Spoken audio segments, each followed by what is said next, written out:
This is Chuck Huber, the voice of Android 17. You're listening to Anime Seekers. You better be, or I'm coming for you. Dragon of the Darkness, Flame! Toku Secrets is a podcast run by the Anime Secrets website. Check us out at animesecrets.org for more anime, video game, tokusatsu content. Remember to follow us on Spotify, Apple Podcasts, YouTube, or wherever you listen to podcasts today. Oh, yes!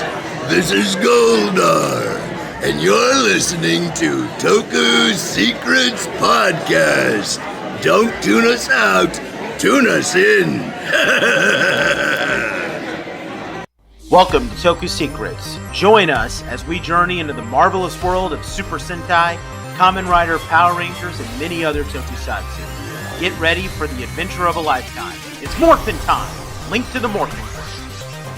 I'm Nathan Desai, the dazzling adventurer, Spoken Silver. I'm Patrick Allen, I'm Shinken Red. And I'm Ridwan Merchant, Gokai Red. And I'm Anthony Davis, also known as Curie Green. And we're Toku Secrets.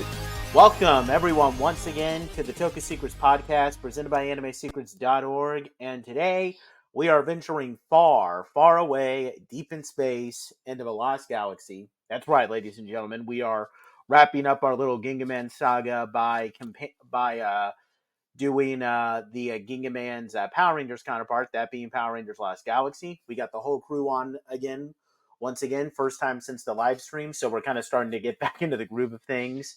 So, yeah. And you thought we were never going to do Lost Galaxy, didn't you guys in the audience? You thought we would never get here. But guess I was hoping we'd never do Lost Galaxy. Yeah. You'll be fine. Well, anyway, as per usual with our other Power Ranger reviews, Cosmic Fury was the exception, but yeah, we're not going to do an episode-by-episode review. We're just going to do the whole season. I'm going to talk about the plot a little bit, give some fun facts, and then we'll go over some of the sections. So yeah, we got a lot to talk about. So yeah, we're going to jump right in. We'll go over the plot. Most people probably know the plot because Lost Galaxy, even though I'm sure that a lot of people are going to find that we don't really agree with that opinion as much. Lost Galaxy is a generally very well-liked, probably one of the, I wouldn't say it's quite on par with In Space and Time Force, but it's probably just a tier lower as far as the fan base appreciates it. So, with that said, this was the Power Ranger season that came on in 1999. It follows a space colony called Terra Venture. Terra Venture is preparing to embark on a voyage to find a new world. And four of the ship's inhabitants, plus one other person, they cross paths with an evil insectoid villain called Scorpius on the planet Miranoi, and they discover 5 mystical swords that were placed in a stone 3,000 years ago called Quasar Sabers. And they take up the sabers themselves as the chosen ones, and they become Power Rangers. The 5 are Leo Corbett. He's rash and impulsive, and he has to take up the mantle of the Red Ranger in place of his older brother Mike, because Mike fell into a crevice in the ground. We have straight-laced, serious, and no-nonsense Terra Venture officer Kai Chin, Blue Ranger. Kind and intelligent Terra Venture scientist Kendrix Morgan, the Pink Ranger. Sarcastic and cowardly but noble mechanic Damon Henderson, the Green Ranger. Wide-eyed and curious former Miranoi inhabitant Maya, the Yellow Ranger. So they're Power Rangers. They protect Terra Venture from Scorpius as it's on its voyage. Scorpius is constantly going after Terra Venture to try and get their Quasar Sabers, and then later he tries to get the Lights of Orion that are on Terra Venture for some inexplicable reason. We'll go over that in a little bit. The Rangers later get the power of the Lights of Orion too, by the way. They obtain new weapons. They befriend a group of animals known as the Galactabeasts, giant animals whom they free from Scorpius, and then they join the Rangers as their mechs. They later encounter a warrior named Magna Defender. Magna Defender being a warrior who's out to kill Scorpius for killing his son Zika, and his quest for vengeance nearly leads to the destruction of Terra Venture, but he gives his life to save the colony. Then, with his death, Leo's brother Mike returns. Mike's life energy was absorbed by Magna Defender to revive himself, and Mike is able to become the Magna Defender in his place and help the Rangers battle. A little bit later, Scorpius gets killed by the Rangers. His daughter Trakina takes over and vows to avenge her father's death and finish her father's conquest of the universe. During her conquest, at one point, Trakina is able to, through one of her assistants, the Psycho Rangers are revived, which necessitates the Space Rangers arriving to help the Galaxy Rangers. And during that fight, Kendricks gets killed while trying to save Cassie, the Pink Space Ranger, and she gets replaced as the Pink Ranger by Corone, the former evil queen Astronema, and the sister of Andros, the Red Space Ranger. We get a brief and honestly kind of pointless saga where the colony gets trapped in a place called the Lost Galaxy, where they get into a clash with some space pirates. They escape the colony. As a result, they escape the colony, but Mike is forced to give up his powers in order for that to happen. And then they find a new world just as Trakina launches a full-scale attack on Terra Venture. And the Rangers, through a lot of means, they defeat Trakina. They save the people of the colony. The new world is revealed to be Marinoi, and the Rangers return the Quasar Sabers to the Stone. Maya's people, who return to Stone, that get restored. Kendricks gets brought back to life and everybody starts celebrating the beginning of a new world. So a couple of fun facts about this, and we can kind of give some of our thoughts here and there. As people, I hope, would have gotten the hint on from watching our Gingaman podcasts, Gingaman was a very nature and classical element themed Sentai. Lost Galaxy, apparently the production crew said, yeah, so remember that space theme season that we did last year? Well, let's bring back those space themes too, because that season did really good for us. So let's just do it again. And didn't really end up making that much sense, which, yeah, we're going to talk a lot about that as we go into the analysis portion here. But yeah, the original title was Space Jungle, but they changed it to reflect the Sentai. Ginga means galaxy, so they changed it to Lost Galaxy. Although that probably might be a good opportunity to bring this up. Like, I've always wondered why they call it Power Rangers Lost Galaxy, because they venture into the Lost Galaxy, but like, were the Galaxy Rangers somehow connected there? Like, I've never understood why they called the season Lost Galaxy.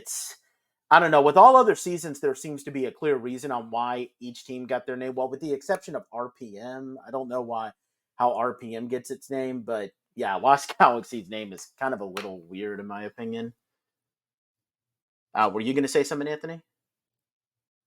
Oh, I was gonna say something about RPM because I remember, I know the acronym. I think it was, something. It's rotations per minute. It's how fast your wheels spin when you're driving. Yeah. No, I know that, but like, I think it was called something else in the show, like as far as like the actual acronym for the series itself. Just trying to remember what it was. I think it was, somebody said Racing Performance Machines. Yeah, that's another term. I think that's what it was. That still doesn't really make sense for the theme of the season, though. Yeah. If they leaned more into the go-ongery side of things, it would have worked better, but... Well, we'll be reviewing RPM very soon after we do Go Onger. So. Oh, I can't wait to rip that season apart. Yeah, that's another one that Patrick's looking forward to. All right, another fun fact. This is pretty well known. Valerie Vernon, she played Kendricks. She was sadly diagnosed with leukemia during the series run. There was a short string of episodes where Kendricks either only appeared morphed or was played by a mix of a body double and stock footage, kind of like what they did during that little saga where Austin St. John, Tui Trong, and Walter Jones aren't really there, but they're trying to give us the illusion that they're there where they're trying to transition from Jason, Trini, and Zach leaving, and Rocky, Adam, and Aisha coming in. But ultimately, she had to undergo some more serious treatment, so she got killed off as a result. But she still always got credited as Kendricks because Saban, in probably one of the rare cases where he was actually shown to be kind of a nice person, agreed to assist in paying for her treatment. Oh, how kind of you, Saban. This is probably the first and only time Spawn's ever done anything nice for the actors as a whole. Yeah. Right. This is the first time that a Ranger dies in the series, as well known.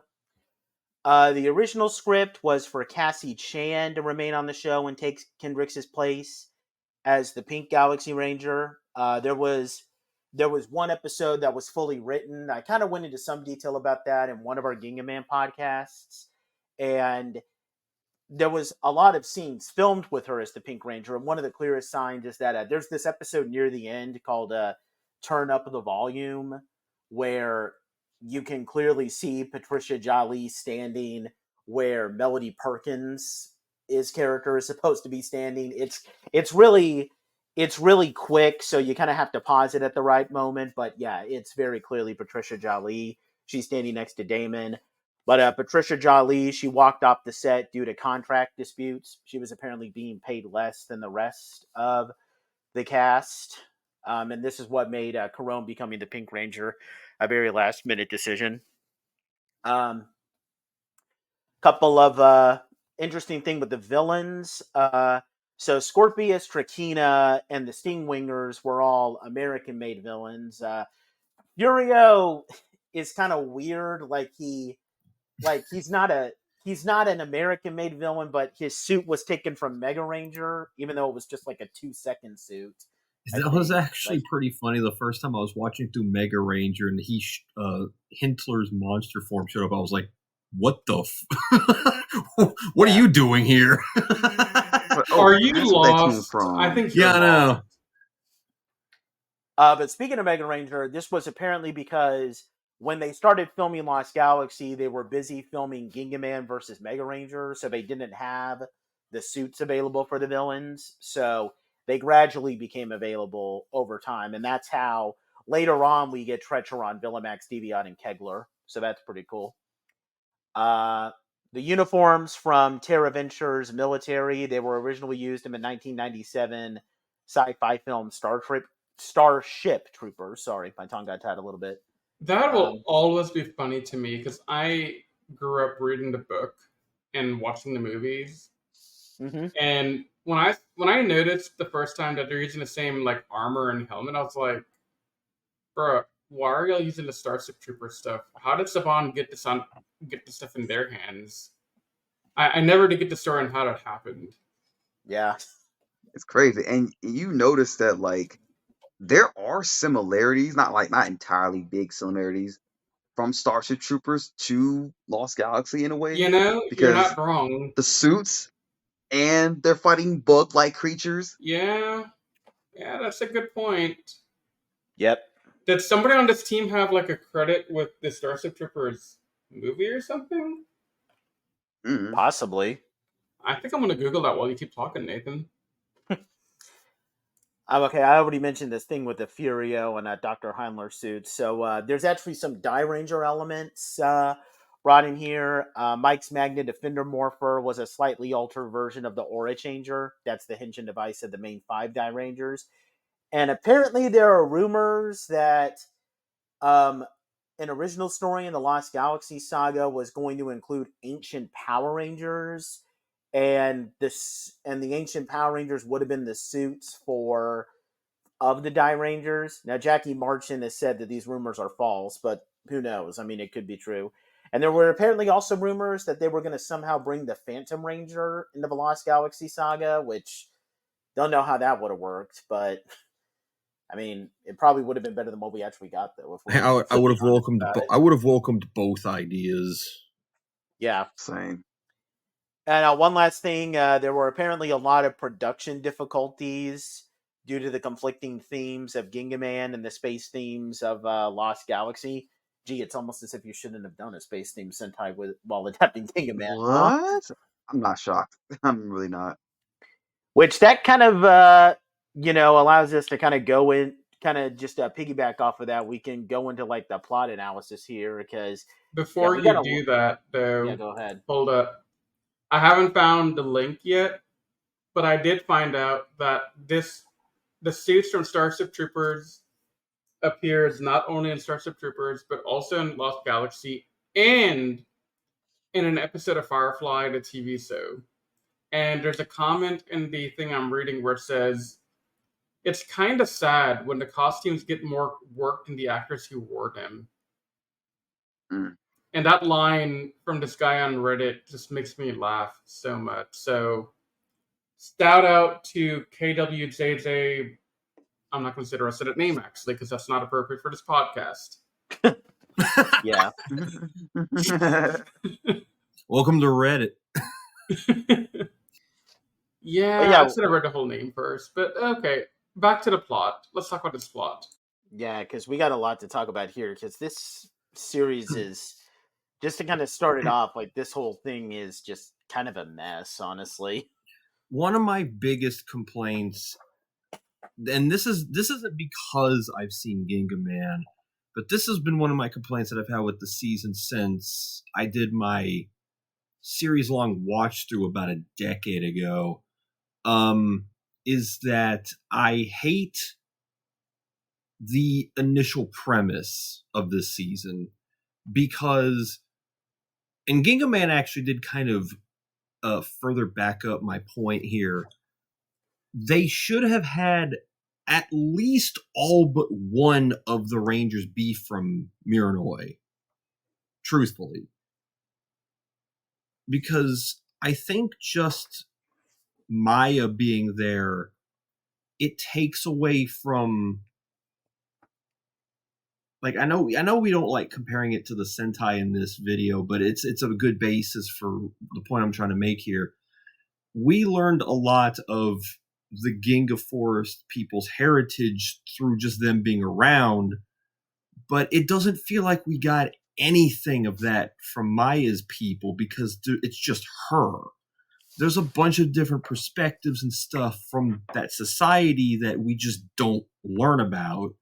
And it also kind of takes away from the ties of, well, why are they so urgently trying to get this planet back when they're not from there? It just feels a little bit forced to me. And this is how I probably would have gone about it.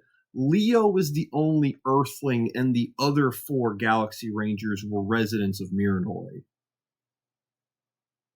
And then still have the plot with Mike, because have him and Mike be the only two that weren't from Miranoi. Because it would have mirrored it because they were the 2 fire Earth users in Gingaman, so they're the only Earthlings in Lost Galaxy.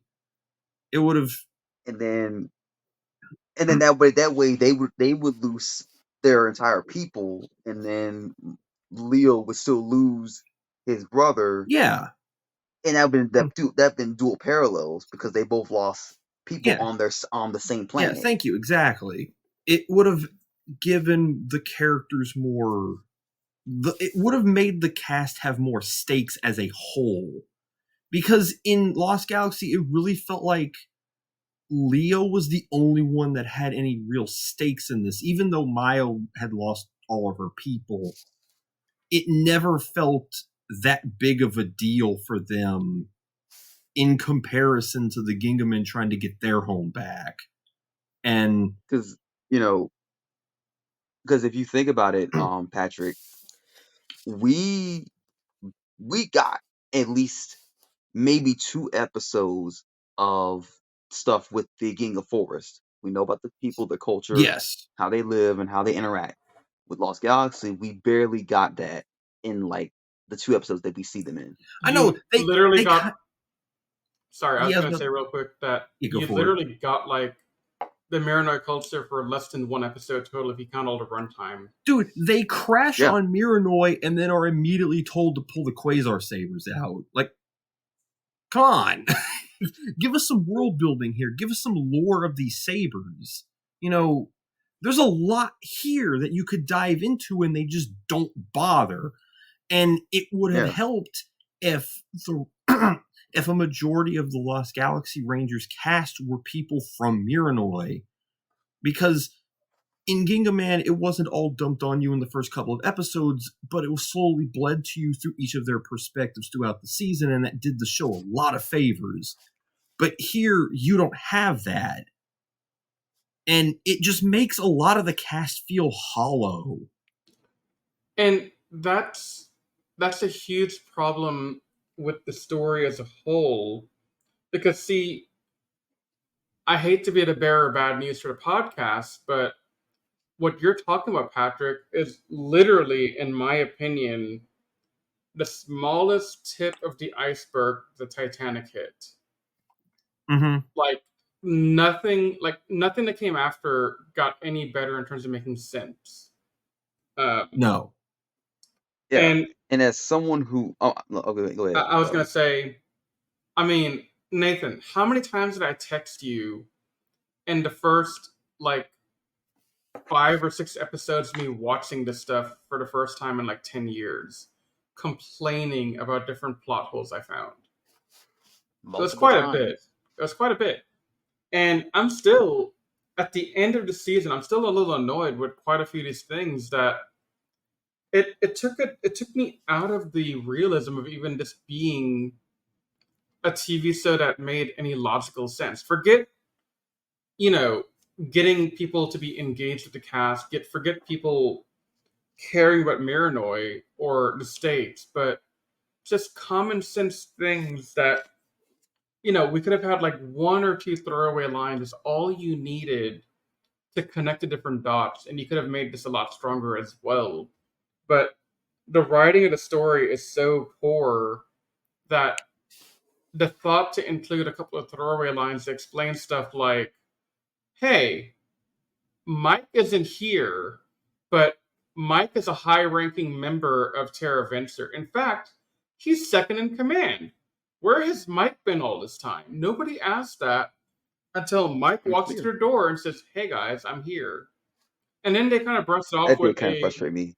And then they brush it off like, oh hey, where have you been? And he's about to answer, and then they cut away. Very similar to Gosei and Super Mega Force, might I add. Mm-hmm. Or why are these Lights of Orion somehow on Terra Venture? Mike literally says, oh, the Lights of Orion have been in this cave for thousands of years. And it's really? Terra Venture existed thousands of years ago? Did you really just say that out loud? You're leading me to believe that they carved up an entire mountain range and shoved it in a dome, transferred it onto the side of the space station, and then launched it into space. And the thing that they were looking for just happened to be in the cave they dug up. All they had to do was just say that it took place on another planet, but they didn't even give us a hint that it was the case. What they needed to do, and they established that they could do this because they left Terra Venture many times throughout the season, was just have them go planet hopping as Terra Venture threw by planets. Why does it need to be on Terra Venture? Or Corone gets Leo's battleizer on another planet, so yeah. Or my solution that I liked, because I work for a place that does a lot of this space stuff. You could have had Terra Venture become a space station orbiting Miranoi, and they couldn't inhabit Miranoi because... Okay, so backing up before I give this thought, my assumption after episode 1 or 2, when everyone turned to stone in Miranoi, I thought the entire planet turned to stone. Was I the only one that thought that? It was supposed to be implied that it happened. Okay. It was implied, but they never actually showed it. Yeah. Well, yeah. So they're running away in the first episode with all the stone stuff catching up to them. So it can't just be the people, right? But what confused me though is that when they go back to Miranoi, guess what happens? There is tree life there. It's not as stony. It's more or less they're on a regular planet. I'm gonna quote Stanton here. Well, okay, paraphrase Stanton here. He literally tells that council of people wearing red shirts, hey, I found our new home. It's completely habitable. It has oxygen. It has water. It has all the basic signs of life. And I'm sitting there thinking, if this is Marinoi, that planet turned to stone. That should not be an habitable place. Which brings me back to my No. original thought I wanted to give to y'all. Instead of planet hopping, they could have, found Marinoi on Terra Venture, and then all the stuff happened with Mike supposedly dying and them pulling the sabers and everyone turning to stone. And the reason why Terra Venture didn't leave is because they were trying to investigate why a planet turned to stone. So they became a space station orbiting the planet, and the Rangers just did all their adventures on Marinoi. That could have been That pretty makes sense. cool. And then Yeah. it would make sense for the Marinoi Rangers to have been there, like how Patrick said, because then they're trying to, protect their planet and restore balance and everything. But Mhm. having them traveling through the galaxy from one place to the other, doing whatever, it makes sense that you want to kind of capture the Star Trek idea of planet hopping, but you gotta pick a thing and commit to it fully. Because right now Yep. we have too many things going on at one time that don't really correlate together and make sense. Yeah. And before we continue, I have to say this because I was gonna say this earlier, but I was letting everybody else talk. As much as I before when I was watching Lost Galaxy as a child and watch it as an adult now, I completely understand why people don't necessarily like it as much as they like the other series or whatever. So I'm not blinded by my nostalgia of like, oh, why this is a good Iron season. It is very flawed. I will give it that. Oh yeah, 100%. I still enjoy watching it, but I will still not see the flaws. I do see them, Yeah. especially with that Chandra episode. I will go on a freaking rant again Yeah. about that stupid Chandra episode again and again and again. I'm sick of it. Okay. It frustrates me. No. But the But go other on. thing I want to mention that really frustrated me throughout the season. Okay, so I understand for whatever reason, Andros gave up the Astro Megaship to be a museum on Terra Venture to go into space and never come back. I understand that's the thing he could have done. Why he did it? Who the hell knows? Why did he give up Alpha, for God's sake? But that's all irrelevant to my bigger point. My big question is, okay, so we have Terra Venture on its maiden voyage leaving Earth, and you have this spaceship in your space station that's just kind of chilling, like a museum for people to go visit. And all of a sudden, you have Power Rangers again living on Terra Venture, using the Astro Megaship as a command center, and randomly the Astro Megaship will leave and go take kids back to Earth and come back and just let them travel around to go to planets and planet hop and do whatever they want. But why has Stanton or anyone ever really questioned, hey, why is that spaceship active? Who authorized this? What the hell's going on in my own station? Like, what? Like, there's never a conversation about this ever. It honestly shares a lot of the complaints I have with RPM, where people and things just get in and leave without any higher ups really making a big stink about it. Because when you have like domes like this, you need to establish a set of rules. If something's going to get in, it needs to like set off an alarm. And if someone leaves, there needs to be like, because the first time Scott and company left Corinth, they made a big story point. And then after that, they just kind of left whenever they wanted to without a big deal being made of it. Yeah. And you establish rules for these domes. You need to follow them at all times, or else it's just going to like. Is everybody stupid? And then my other question, lending itself back to my STEM background in a way, is okay. So Terra Venture is going through space, exploring, doing the Star Trek deal.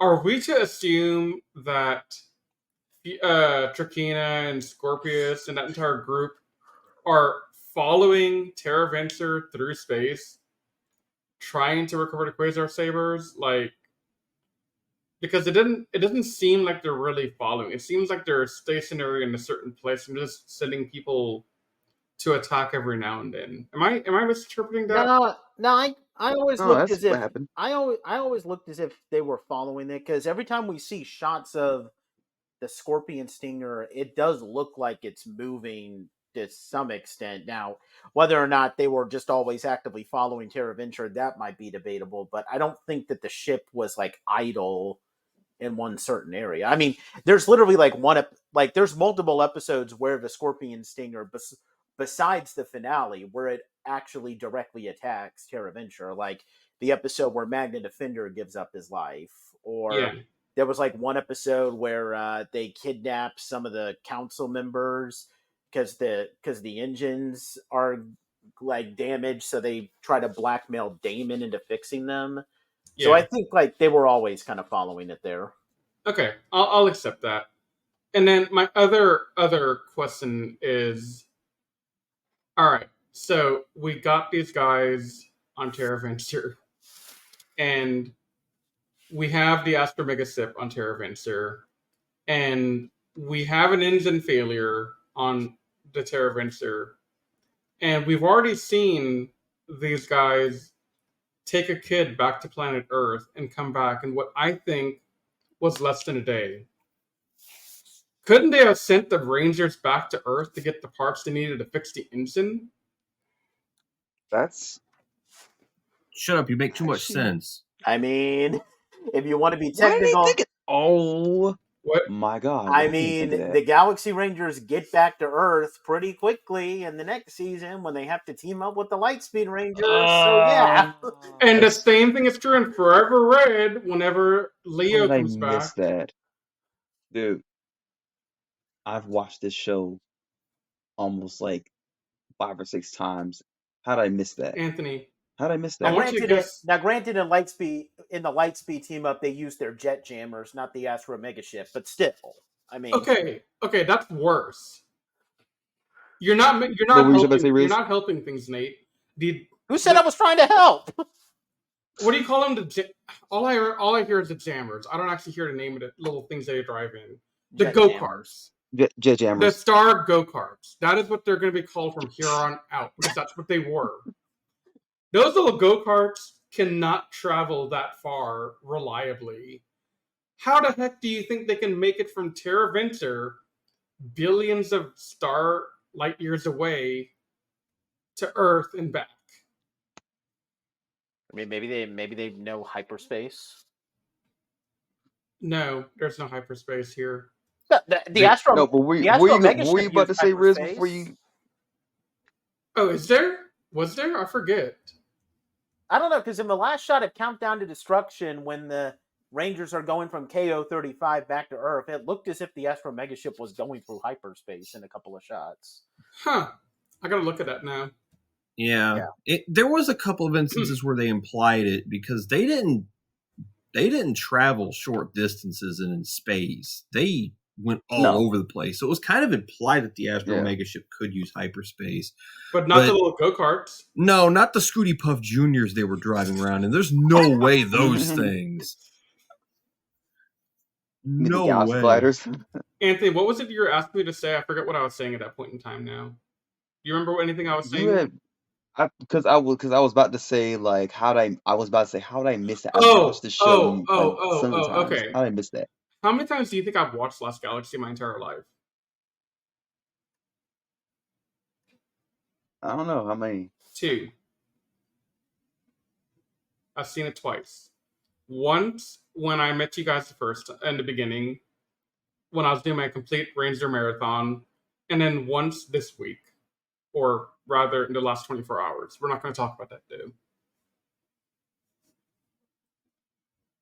So, my point there was, I caught that in the first or second go, and you didn't. I'm disappointed in myself. I really am. Yeah. Look, I don't know, man. I sat through some... There are so many times where I wanted to pick up my phone and text Nathan more crap, but I felt bad for how much I was texting to poor dude at this point. I was like, man, if I keep texting Nathan, his wife might kill me. Well. Yeah, but that is a plot hole that kind of totally blows my mind too. Now, granted, I probably haven't watched Lost Galaxy as many times as Anthony, but I probably watched it more than Riz. So yeah, that is kind of a mind blowing type of plot hole. Yeah, because okay, I'm still not over the Astro Megaship being on Terra Venture. Like, I don't understand that. Did Andros just decide he didn't need his home anymore? Did he not want Deca? Did he not want Alpha? Did Alpha and Deca have some illicit relationship that he didn't like? I mean, what's the deal here, guys? I mean, come on. Andros was told by Saban that they wanted to use a budget cut and reuse a set from the previous season. But they didn't use a lot of the set. They only used like one part of it. No, it's still an old set. No, but they didn't use anything beyond the one room. Yeah, but it's still a budget saver because they didn't have to build a new set.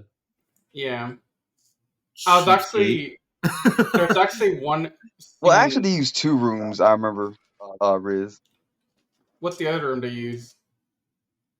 It was where they had the space scooters.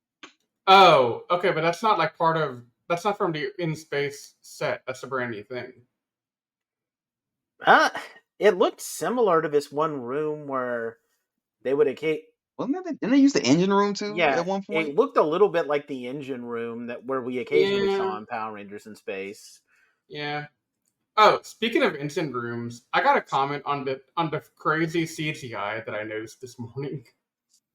So, what's that? Do you remember the episode where Damon is trying to become chief engineer and that total prick steals it from him? Yep. Okay. The CGI where Damon is like being superimposed in front of like some Sentai footage of people in a factory, and they're making that seem like the engineering division of Terra Venture is pretty funny to me. Like, they literally green screen Damon over Sentai footage with some Japanese people running in the background doing their jobs in an engineering place. Oh, Lord. And wow. I'm just sitting here like, you couldn't have just made a quick trip to, like, I don't know, some place with an engine? Like a plane or like a ship? A boat! A boat would have been great. Go to a yacht. Use Haim Saban's own yacht. Best we could do with CGI. So I was like, best I can do with CGI. Yeah. Oh, Lord. Honestly, it might have been cheaper to use the actual yacht. Yeah, probably. I think it'd been cheaper to use the yacht, but that's just my opinion. I don't know what I'm talking about. Yeah, the only other thing I want to say about the plot is that I despise the Lost Galaxy saga. I mean, okay, I think the last episode where Mike gives up his powers, if I look at that episode by itself, I think it's good. Because, I mean, Mike is pretty badass in that episode, although him losing his powers early, I'm kind of bothered by that. Like, I don't mind Power Ranger seasons doing that in seasons where, like, the Ranger counterpart died. Like, you know, Tommy loses his powers because Burai died, or Cam loses his powers in Hurricaneger because in Ninja Storm because Shurikenger died, but Yuga is still alive and well in Gingaman, so I don't like that. But the whole thing about the Lost Galaxy saga is that it's literally nothing more than just that obligatory arc or episode in Power Rangers in Space's case, where, hey, we need an excuse to, just kind of use a little bit more extra Sentai footage for a couple of episodes. So here it is. I mean, it's the General Havoc era of Turbo, which gives them an excuse to use the Car Ranger foot soldiers. It's that one episode of Power Rangers in Space, just one episode called the Craterite Invasion, where they take like a bunch of different like random foot soldier battles from a bunch of Mega Ranger episodes and just dump them all into this one episode. That's what the Lost Galaxy saga is. And it had a lot of potential, but nope, just Gingaman footage dump. Yeah, like I'd rather have that than the Lights of Orion saga. Can I give my hot take? What's that? hit it. Okay, so up until the team up episodes, I was extremely bored watching Lost Galaxy because I was just having trouble getting motivated after I found all these different plot holes. But then after the Space Rangers left and Corone came in, I started to feel like the show was picking up a little bit. And then the Lost Galaxy stuff happened. I was like, I would rather watch the Lost Galaxy arc than have to rewatch the Lights of Orion ever again. Same. I could not stand the Lights of Orion plot. I thought it was stupid how they were doing it in Gingaman, but this is even worse. Yeah, for sure. So that's my hot take. I think Lost Galaxy Saga is better than the damn Lights of Orion. I mean, it's good for like some action related stuff, and I mean, there are some episodes that I probably like a little bit more. I just wish that they used it as an opportunity to really expand upon the lore of the Quasar Sabers, because we don't know anything. And I get that they kind of want to imply, okay, like these Quasar Sabers have been through a lot, and this is just one of what probably is like several stories of people who use the Quasar Sabers. But you can't just say, 3,000 years ago, these sabers were placed in a stone, and then not expect us to at least want a little bit more about what the story is behind these sabers. I mean, they go into more of the lore in Gingaman, so you can't, like, and if you just want to go with some lazy excuse, like, 3,000 years ago, these the people who wielded these sabers, they fought against these space pirates, Captain Mutiny and his gang, and now it's time for the Galaxy Rangers to finish what their predecessors started. Okay, it would have been kind of a little simple, but it would have been something. Okay.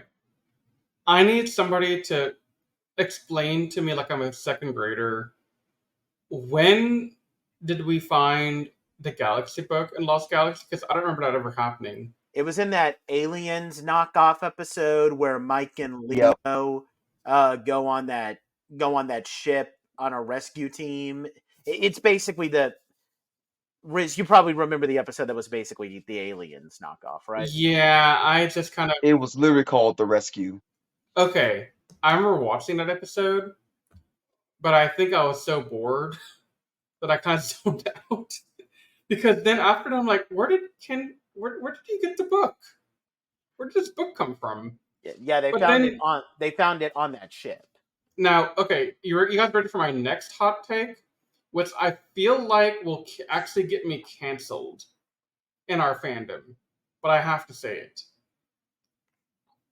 The way she can kind of translate this mystical galaxy book reminds me of the stupid crap they had in Overdrive when Rose could translate whatever things she was talking about being able to understand, even though she had no way of ever understanding it. Yeah, it's just a cop out.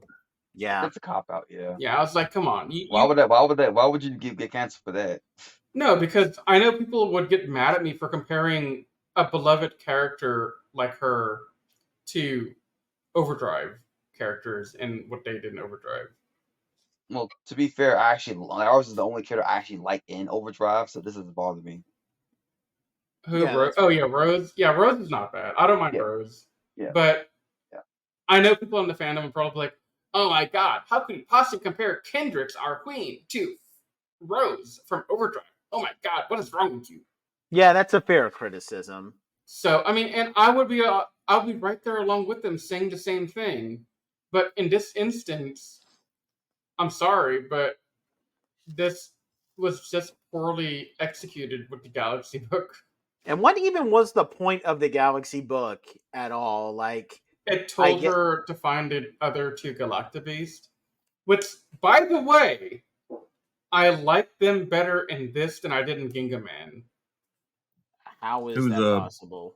what the Because- Rhinos and the Phoenix Aren't they swords? the same? Aren't they like the same? Literally the same Yes, characters. but they just didn't butt named the crap differently. out of me with how they appeared and how they were, like, introduced.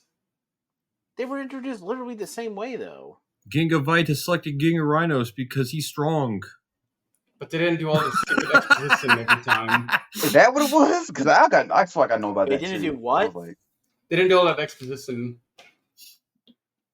I mean, they kind of did. I mean, Deviant said, "Oh, I created these Zords from like the Lost Galactabeasts," and not only that, but like, I would still argue that the Gingaman episode did it a whole lot better because in the Gingaman episode, we immediately find out these are Lost Star Beasts, and that's why these people won't fight, and it's emphasizes the drama a little bit more. Yeah. In the Lost Galaxy episode, they spend 90% of the time wondering, like, why won't the Galactabeasts fight? Why couldn't they? And then at the last minute, they realize, oh, they're the 3 Lost Galactabeasts. And it's like, oh, figured no! that out. But like when I was younger, I was like, really? Like, it took y'all this long to figure that Like, out? seriously, the episode is literally called The Lost Galactabeasts. Someone could figure that out in like 2 seconds. And, you know, my point still stands for... Oh my god, I can't remember the name of it. What is the carrier thing called? Gigavitus. Gingabitus. Yeah. What is the point of Vitus? Like, he doesn't do anything. He's a toy. I don't know. I think Just carries. He's I just think a it's kind toy. of meant to.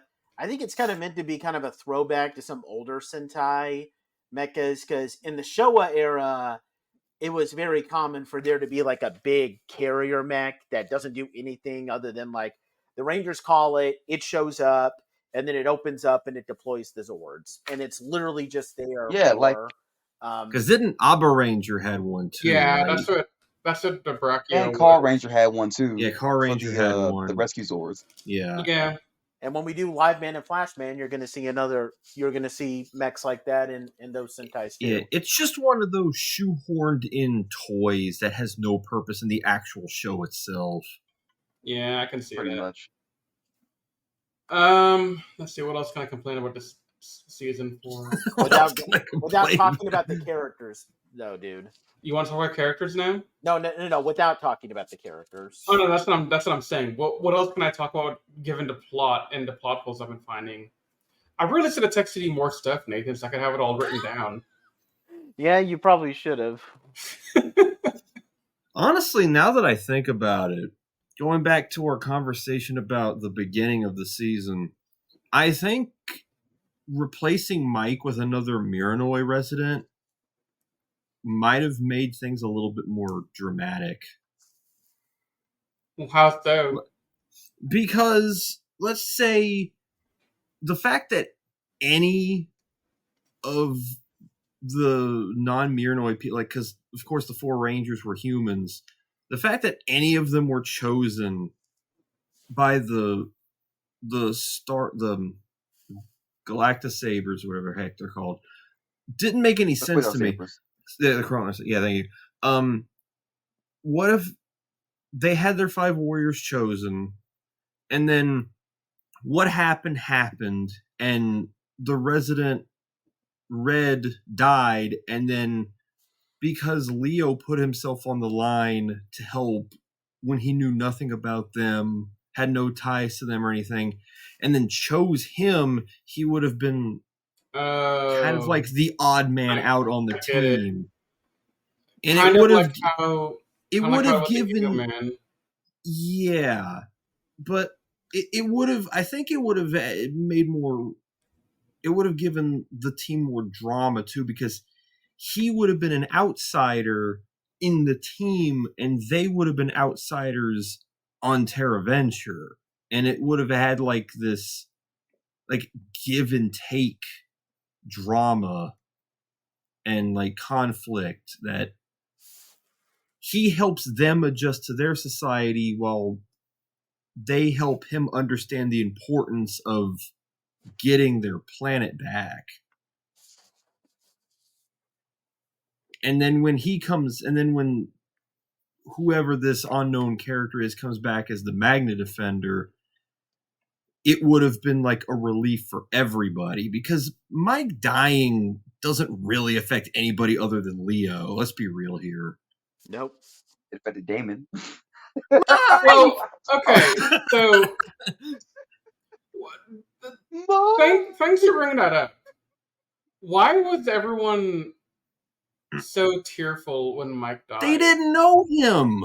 That's This would have made it to where all 5 of them would have known, because to the other Rangers, it would have been their brother. I would at least to Leo, it would give have been maybe Kendricks and Kai might have known him. Like, maybe they worked together before. Then establish but everybody else that should know who he better. is.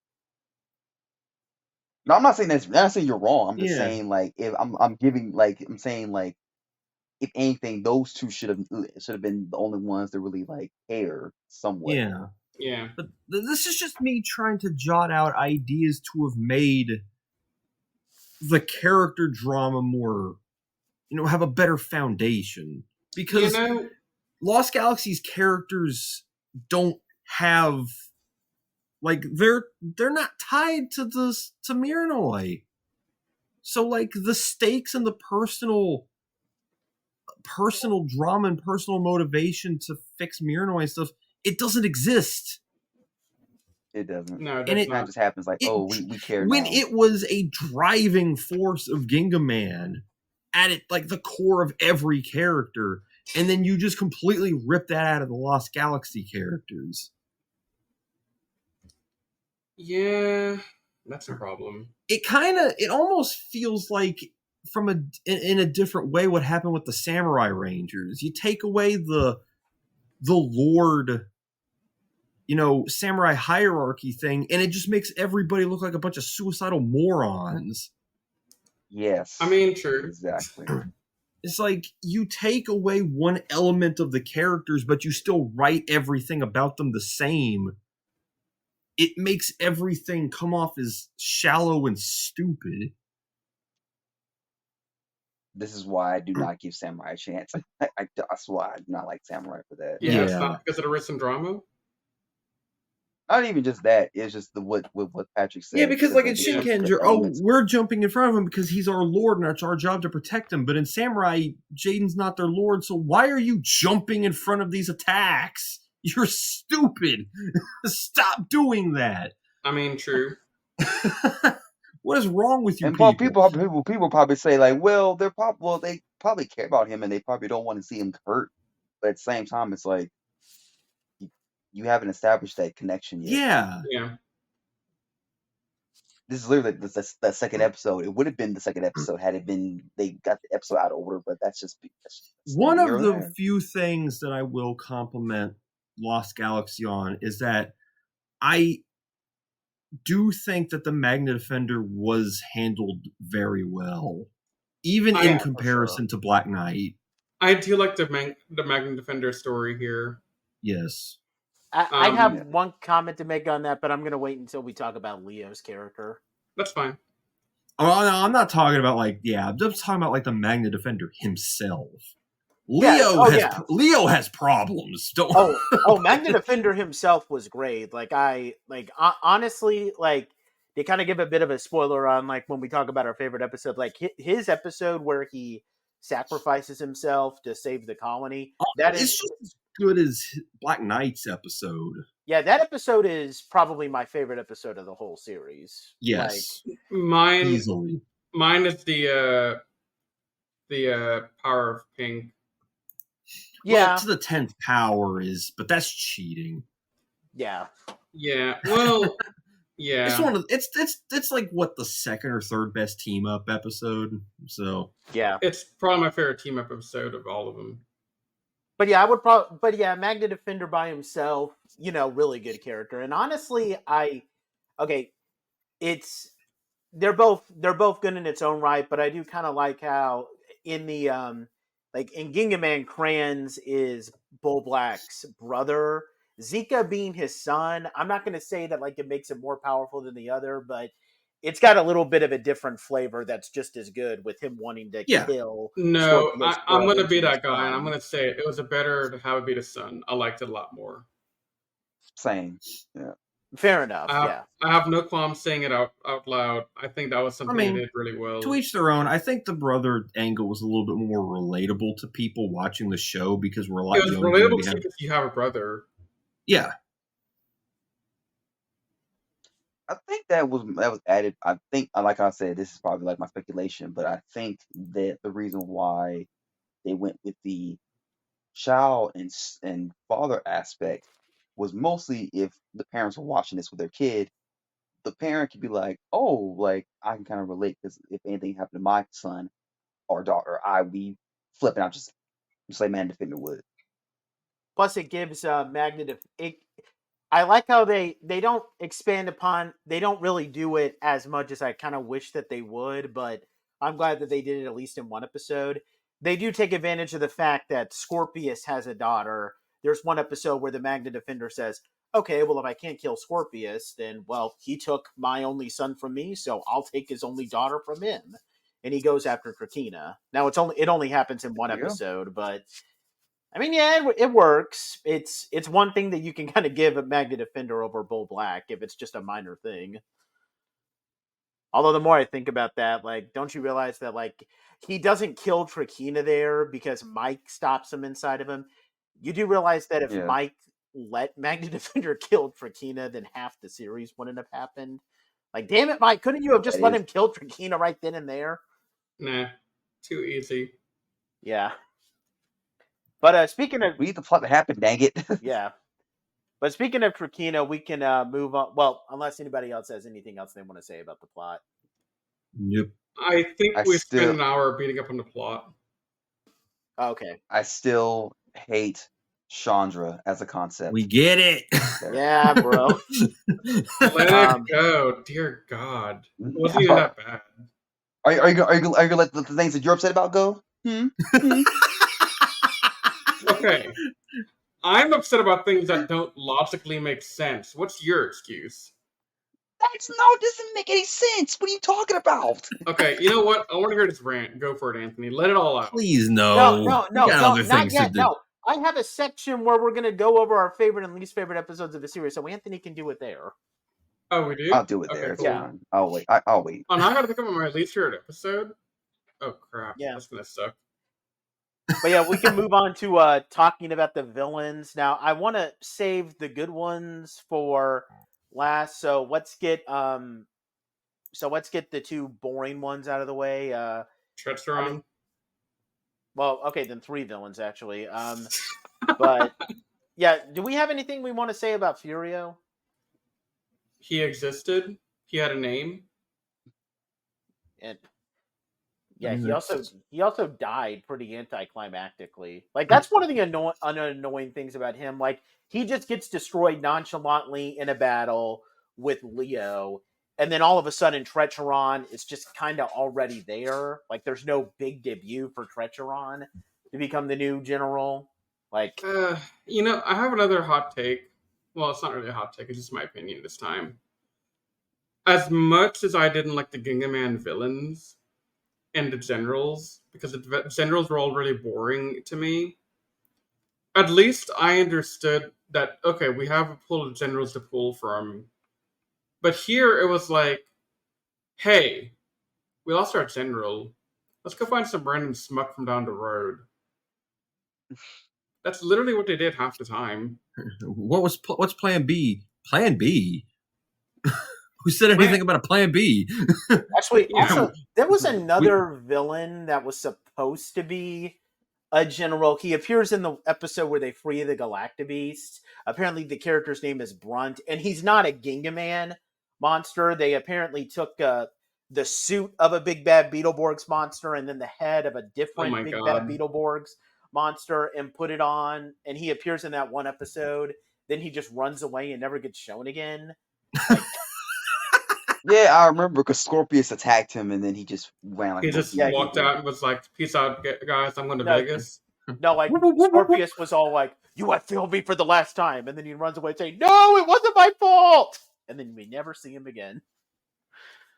He Like, got Famous shot and last then he words. went away. It's implied he died. yeah. So, like, It wasn't how was implied Scorpius enough. Electing generals. Very carefully off of the Craigslist listing he made. But yeah, Riz, you thought that Treacheron was boring. Like, I mean, I thought Treacheron was okay. I mean, he was kind of a confusing character, though. Like, on one hand, he claims to be a loyal someone who like fights for like loyalty and all that, but then when he's being killed by Leo, he makes all these speeches about how he's rejecting goodness and honesty. Not only that, but he wants to prove his loyalty to Scorpius by killing Trakina. Like, yeah, killing this guy's daughter, who he has established he loves, that's going to prove how loyal you are to him. Makes perfect sense. I mean, it's a plan. He didn't say it was a good plan. I mean, he's also a bumbling idiot, in my opinion, but that's just my opinion. What was the point of his rivalry with Magna Defender, too? Nothing. I mean, okay, They did that because they couldn't use the footage of Villamax's counterpart shooting him. Yeah, but he only fights Magna Defender once, and then they never fight again. That was completely pointless. But yeah, the final boring villain is Scorpius. Like, do we want to say anything about Scorpius? He had a name. He existed. He was ugly to look at. I mean, I think he himself isn't really that great of a character. It's kind of his role in Trakina's story that makes him interesting. Yeah, he's more of a character driven device more than a character in of himself. Mm-hmm. But we can use this to lead into Trakina. Yeah. The only other thing I'll say about Scorpius is that I don't understand where after he loses the Lights of Orion and Quasar Sabers, he's still active for a few more episodes after that. Why is he going around trying to kill the Rangers? Like, you could go to other planets where they're not there and just conquer those planets. Like, why are you doing battle with the Rangers? Because he wants to... Maybe he's just petty. He wanted the Quasar Sabers. Yeah, I guess. That's literally all he wanted was the Quasar Sabers, because that's to him the ultimate power of the universe. Mm-hmm. But the villains that come in the future will also find their own ultimate powers of the universe to go after, like the Dino Sims, or the Inner Sims, or... I don't know. With that said, I don't want to make him a D or an F tier villain so much, because I got to give him credit. Even though he is an evil person, he has many episodes where he shows that he may be evil, but he genuinely loves his daughter. And that's a little bit more character than we get from other villains. So that's what makes him C for me. His love for his daughter is on par with, like, Rancic and Nadira. No, not. I mean, yeah, I was gonna say that, but also just even like the relationship that, God, what's his name? Lothar and the nieces had. Yeah, Lothar. Yeah. Yeah, like that relationship is also similar. Not as good as the Rancic and Nadira, but still, I think it's on par with Lothar, in my opinion. Yeah. But we can use that to transition now to Trakina, which, Patrick, you were going to say something about Trakina, so go ahead. I would say she doesn't get the respect she deserves amongst the Power Rangers fandom in terms of being one of the better villains we've had. Right. Because she starts off as kind of like a secondary villain, and then when she gets put into the main role, she becomes a presence. Yep. Yeah. Like, she's actually intimidating, very forward. And her, like, training arc with Villamax is a pretty unique direction to take a villain, because she knows she's not quite as powerful as her dad was.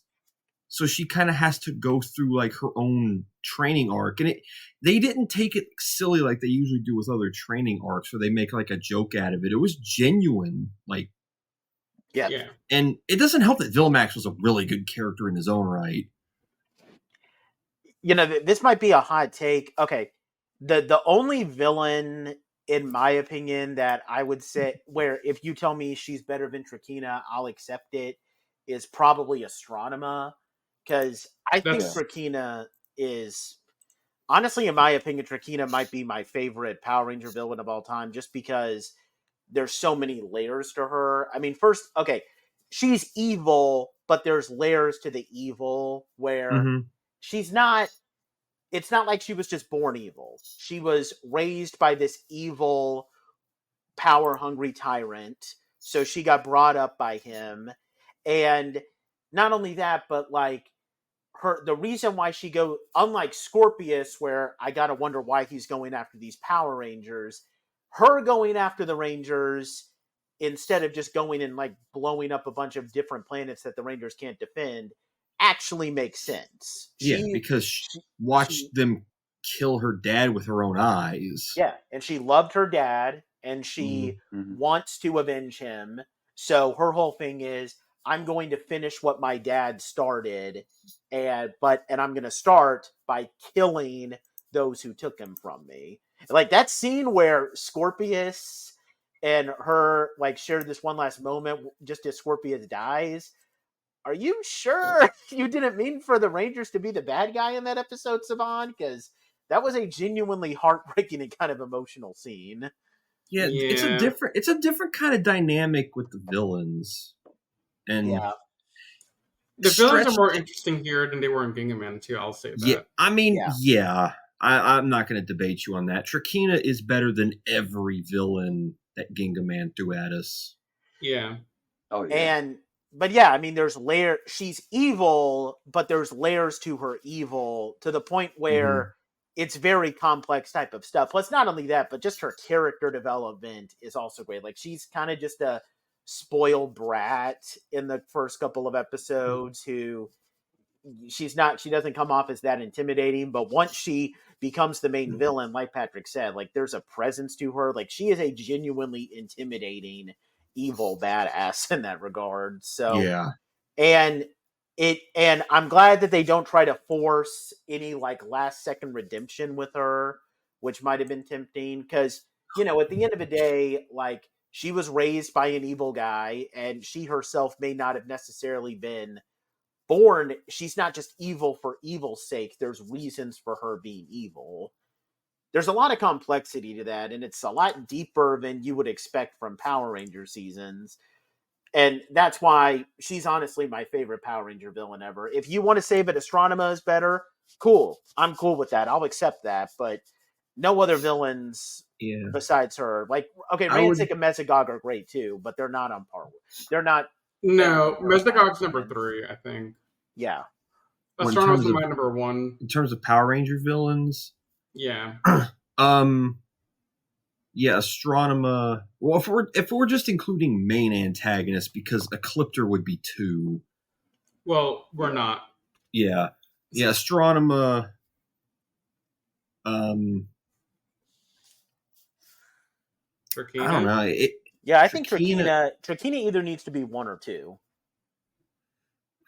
No, I have to. Honestly, I'm going to throw a wrench in this. I think Void Knight is 2. Yeah, I would. That. I would actually. Yeah, I sometimes forget to think of the Hasbro villains when we're talking about Void Knight is genuinely an amazing character. Yeah, I can accept Tarek in the top 5. Yeah. I might even say Tarek can rival Astronema. I wouldn't have problems with you saying that if you wanted to go that far with it. Now that we're talking about it, I'm not saying he does beat Astronema, but he can give her a run for her money. Yeah. And then Mesogog is definitely up there. Yeah. I think Rancic still is in top 5, though, to me. Yeah, Rancic is bottom top 5, but still top 5. Yeah. And then I got to give a honorable mention to Vengex. No.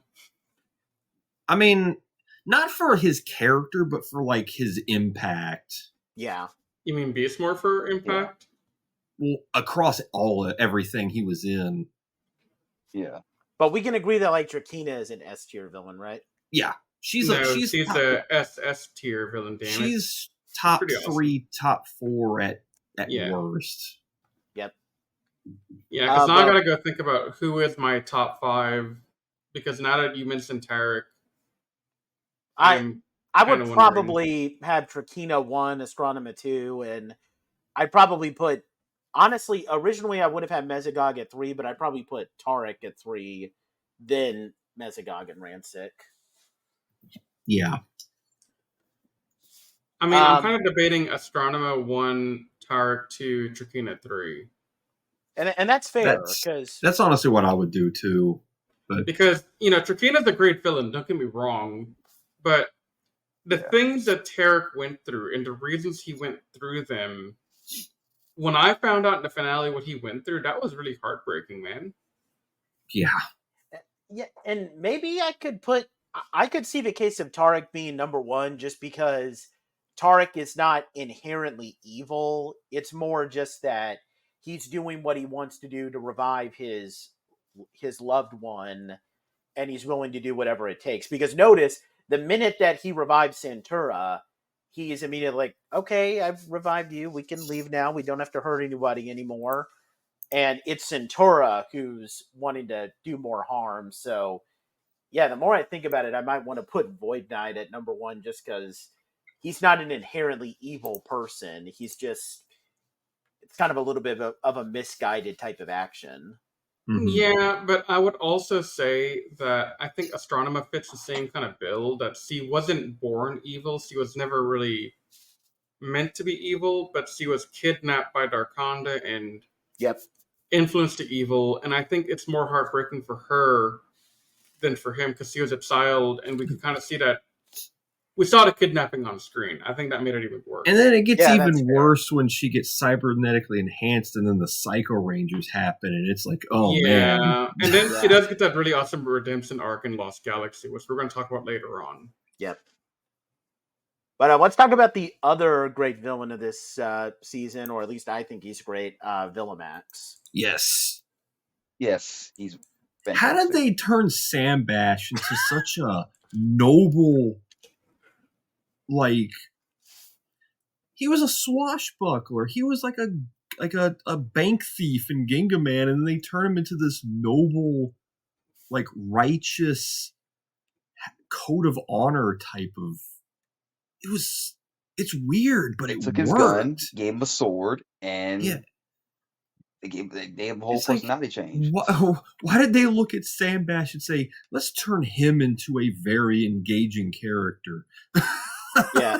Like, you could probably count the number of times that they use Sentai footage of Sam Bash to show off Villamax on probably one hand. Mm-hmm. Like, that's how little Sentai footage they use of Sam Bash.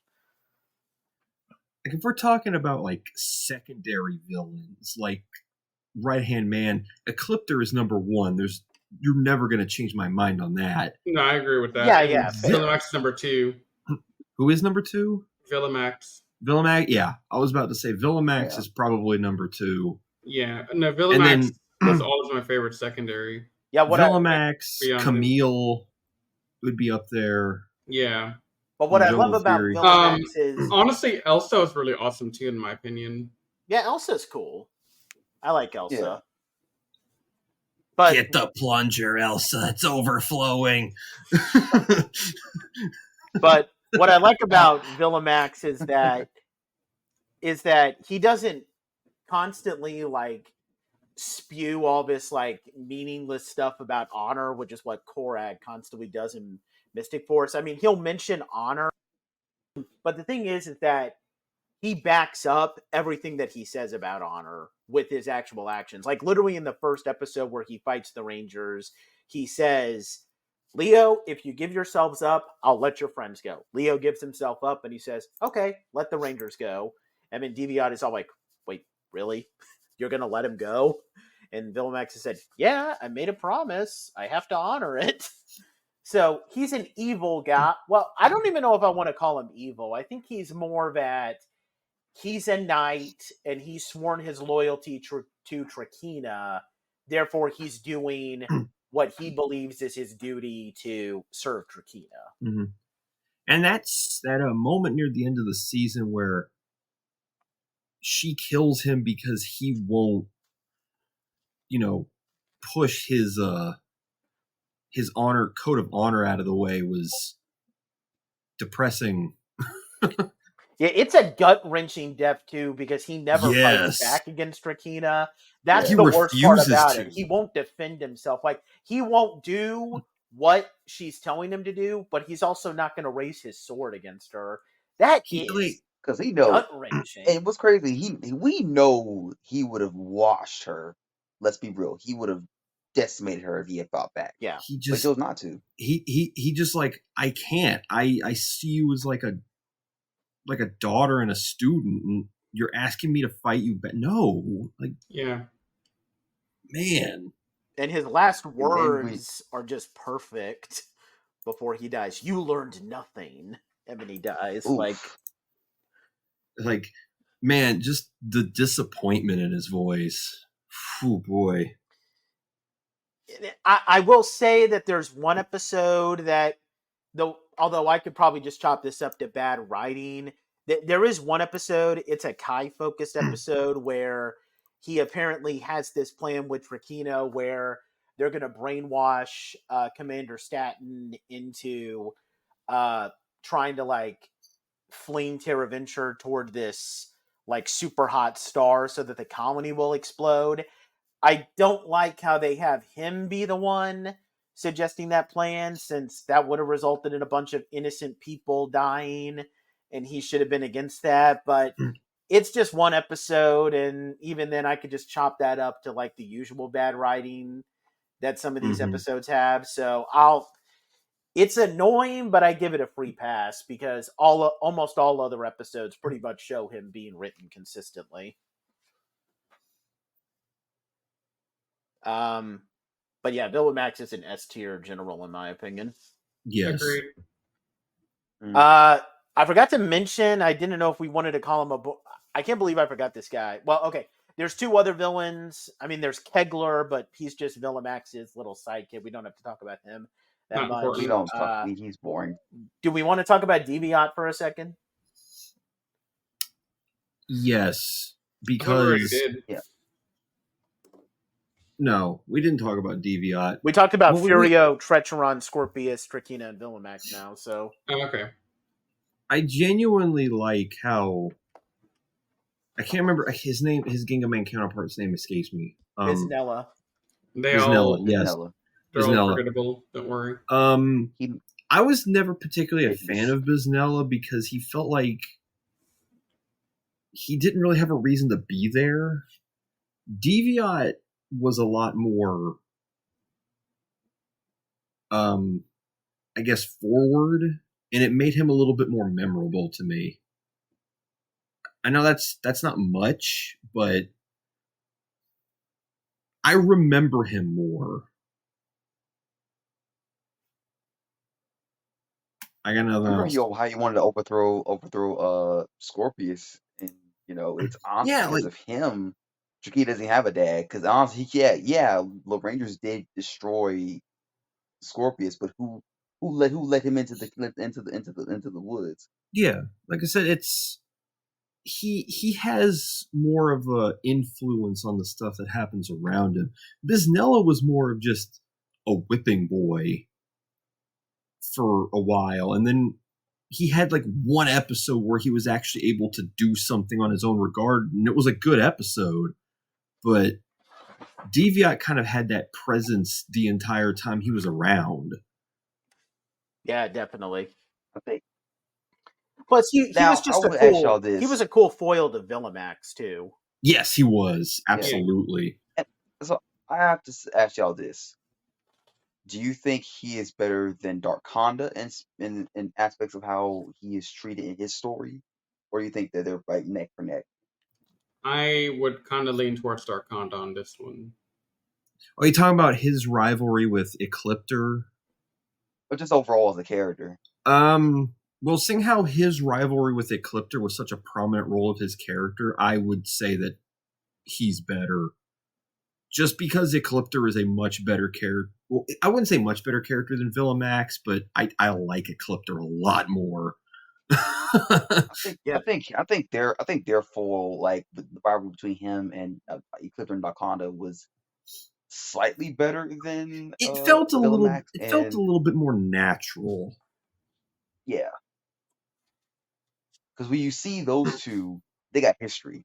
Yeah, with Ecliptor and Darkonda. Deviant and Villamax felt like their rivalry was new because they were just around each other and they just immediately rubbed each other the wrong way. Yeah. Ecliptor and Villamax they have were had together due to circumstances. Yeah, but Ecliptor and Villamax have had Darkonda, years. Yeah. Mm-hmm. You mean Ecliptor and Darkonda, Patrick? Darkonda, yeah. Yeah. They've had years. They wanted each other dead. Yeah. They had beef. Yeah. Okay, so before we go on to the Ranger analysis, just giving their tier, I do want to take a brief detour here. Let's talk about the team up episodes, just giving our general review, and I'd also like for us to give those episodes a rating out of 10 if we'd like. So yeah, and we don't just want to do to the 10th power, because the power of pink is also kind of part of that team up. So we could talk about both of those episodes. But yeah, what do we think about the team up episodes? I think I said it earlier briefly, but I think this is probably one of my favorite team ups, if not favorite team up, aside from like the obvious Fervor Red and I don't know if I want to include it, so I'm not going to say it here. But yeah, this is definitely one of my favorite team ups of all time. It's probably number 2 for me because I don't like Wild Force, but Reinforcements for the Future is just so well written from all angles that it's just I can't put it any lower than number 1. Yeah, Reinforcements for the Future is definitely a top 2 contender. Mm-hmm. I just have never been able to flip-flop completely because, like, at one point in time, I thought that was the better crossover, but then reviewing it the last 2 times I've watched this 2-parter, I kind of think that this earns that spot because they take a lot more risk. I think this crossover is a little bit more fun to watch because honestly, the Psycho Rangers being back was such a S tier move because the Psycho Rangers were so memorable. But I think the writing in Reinforcements from the Future it's just unmatched to me. Yeah, I think the Psycho Rangers is part of it, but I think also seeing the first Ranger on screen die hits different. No. Yeah, it does. I'll agree with that. I think that, and then the raw emotion between Cassie and Kendricks in that moment, I think that alone would elevate this over Reinforcements for the Future. I mean, even though there's not really a wrong answer here. Even though I prefer Reinforcements to the Future, I'll give this episode the one thing that that it has over that. There is no more of an epic moment. Reinforcements from the Future has the better writing, but I think this team up has the more badass and more epic moment. There is nothing that gives me chills more in a team up episode than that scene where the Psycho Rangers are ganging up on Andros and the Galaxy Rangers, and they're all like, "Oh, there's only 7 of you. You guys don't have a chance against us." And then you hear TJ's voice right out of nowhere saying, "Yeah, well, how about 11 of us?" And then you have this badass music playing as those. That's what I'm saying. Coming. I love that so much. Yeah, this one is more epic. See, the other one is better written. Lost Galaxy walked, so Endgame could run. So Endgame could run. Yeah, that is in-game. That is in-game level. Like it difference. Is. Andros on your left. Yeah. Wait, my left? Your other left. he looks the wrong way. Yeah, but no, I think this is made so that Endgame could run in the future. Yeah. Because, I mean, I don't know. I have to really think about it before I really say with any certainty, but I don't think a lot of TV back then was really doing crossover type stuff like this regularly, like how Power Rangers did. Yep. I can't think of anything else really that had like a crossover like this, like regularly. Like, yeah, we had like the one-off gags here and there, but nothing that was like a traditional, like you're expecting it to happen almost every year. Yeah. So. And yeah, so I think it's like an S tier team up. Yes. It's a 10 out of 10 for me. Yeah. Mm-hmm. Same here. Yeah, because like I said, I love reinforcements from the future more, but nothing will ever be more epic than that scene where TJ says that line and then the Space Rangers show up. That is just...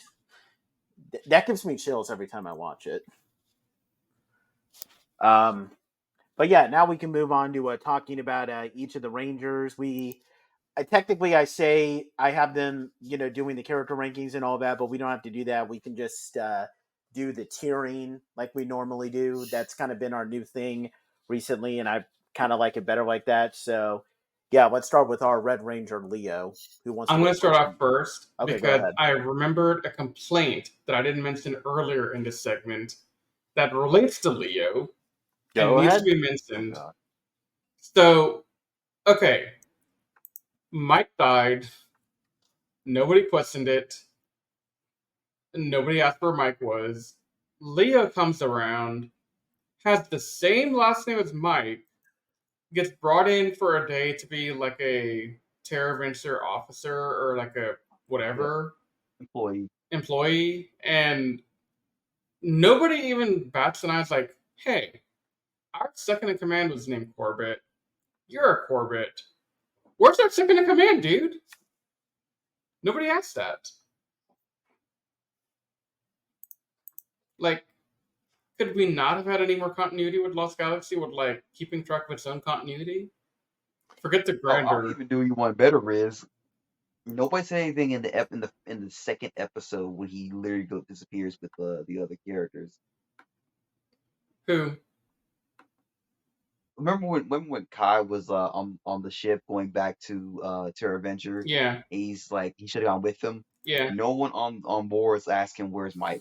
Oh no, I know. It's like screw Mike. We hate that dude. I'm glad he's gone. That's what I'm getting the vibe of right now. Well, are we missing somebody? Actually, but, they would be missing Kendricks too, because Kendricks was on that ship. Yeah, and then the weak thing is that Stanton tells Mike later on, I thought we left you back on the moon. I'm like, how do you leave your second in command on the moon? How do you do that? And they even have the nerve just to be like, we never ever leave a teammate behind, but like, right, we left our second in command behind. You didn't even mention him though. Yeah. Like, but yeah, so Leo, I'm gonna be honest with y'all. He's a very mid-red to me. He's not anything remarkable. And that's gonna piss people off. That's gonna piss people off right there. Saying that. He's not like. I have nothing against Danny Slavin. I thought he's a pretty cool actor. I thought he did a really good job portraying Leo. But I think the writing didn't have enough meat on the bone for me. Yeah, I kind of repeat what I said when we did our tiering of the Red Rangers. We put Leo in the B tier, but honestly, I backed up the idea of putting him in the B tier, but yeah, watching Gingaman again has just kind of made me realize, wow, Leo is just horribly disappointing. I don't want to have us compare to Gingaman on this because that's not fair to these characters, and more than one way. Yeah. But talking about Lost Galaxy specifically, I think the relationship that Leo demonstrates between him and Mike is a little bit flawed in that Mike says he believes in Leo, but one scene prior, he's like, "You shouldn't have come here. I didn't want you here." Blah blah blah. And I'm like, "Okay, dude, you didn't want him here. We get it." And he's like, "Leo, you're my last hope. You must be the one. I believe in you. I always believed you could do it. I know you can do anything you set your mind to." I'm like, "Bro, pick one lane and stick to it. Don't deviate like this." But the other problems I have with it is that, okay, him wanting to like live up to Mike, that's fine. Now I will say that I don't like how they don't take advantage. Like the one problem I have with the Magna Defender story arc, it's not even with Magna Defender's character. It's more with the fact that they don't take advantage of the parallels between Mike and between Leo and Magna Defender, which they took. Okay, I know we don't like bringing up the Sentai stuff, but Gingaman did it perfectly. But my other big problem is that Leo's character development completely plateaus after Mike comes back. Like after that, he has a filler episode where he has a crush on that girl of a day, based on Riz's favorite Gingaman episode. But the I hear that they were gonna try to like do an arc where he and Kendricks were gonna get together, but okay, I don't fault the writers for that much since Valerie Vernon had to leave the series, but the way he gets his battleizer is thanks to Corone doing all the work.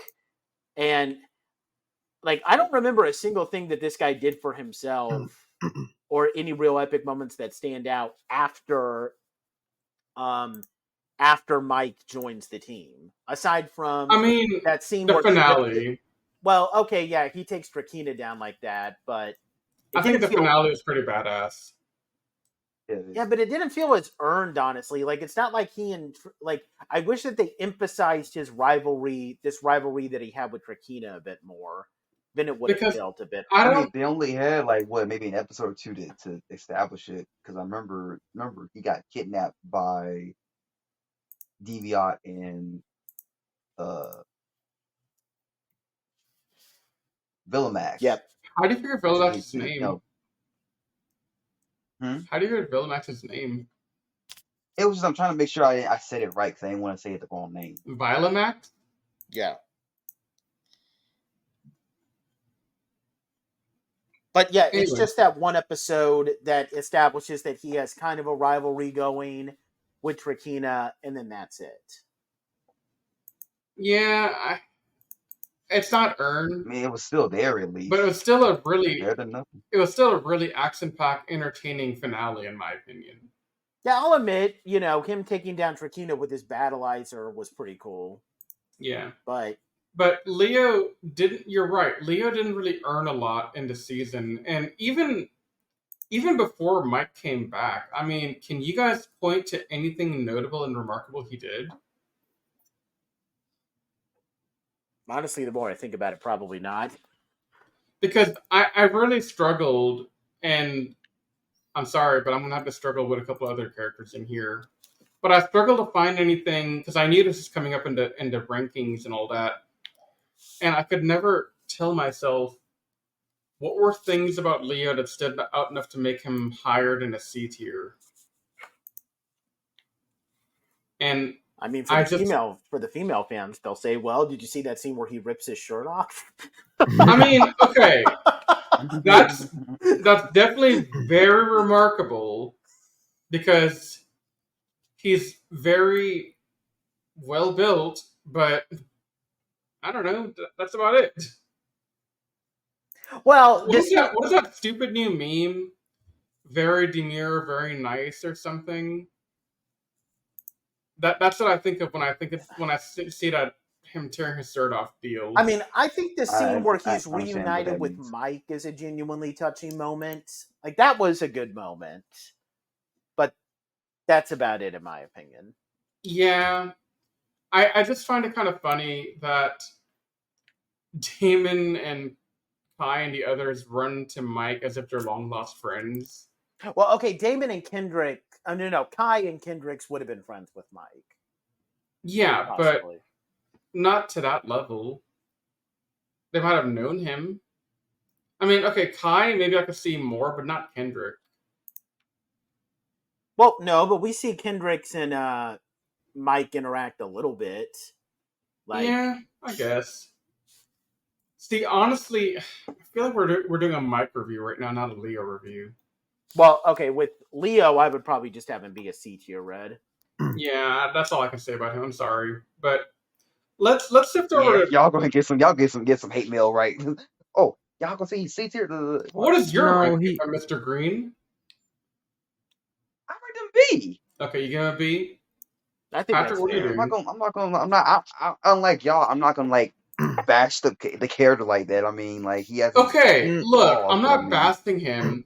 You want to bash somebody? I will bash somebody right now who wore red in a thing we reviewed last year. Oh my god! It took us an hour and a see, half, I but we told got you. What did I this. say? I could bash somebody if you really want to talk about F tier reds, but I'm not going to do it. But I could. Did you want to add anything about Leo, Patrick? No, I think I think C is pretty reasonable because the things they do right with him aren't bad, but there's just nothing really like that stands out about him. Like it, I wish they drove more into. And see, this kind of goes back to the point I made earlier about maybe having Red be a citizen of Miranoi, because it would have given him more of a I guess drive to be better, because having the whole Leo wanting to live up to his brother's reputation thing doesn't really work in the context that these two were put into compared to Ryoma and Hyuga, where it was clear that he was, not as strong as his brother was, and they established that immediately. So having it be like, well, he was an actual chosen galaxy ranger of this planet, and I was just thrown in here as a substitute,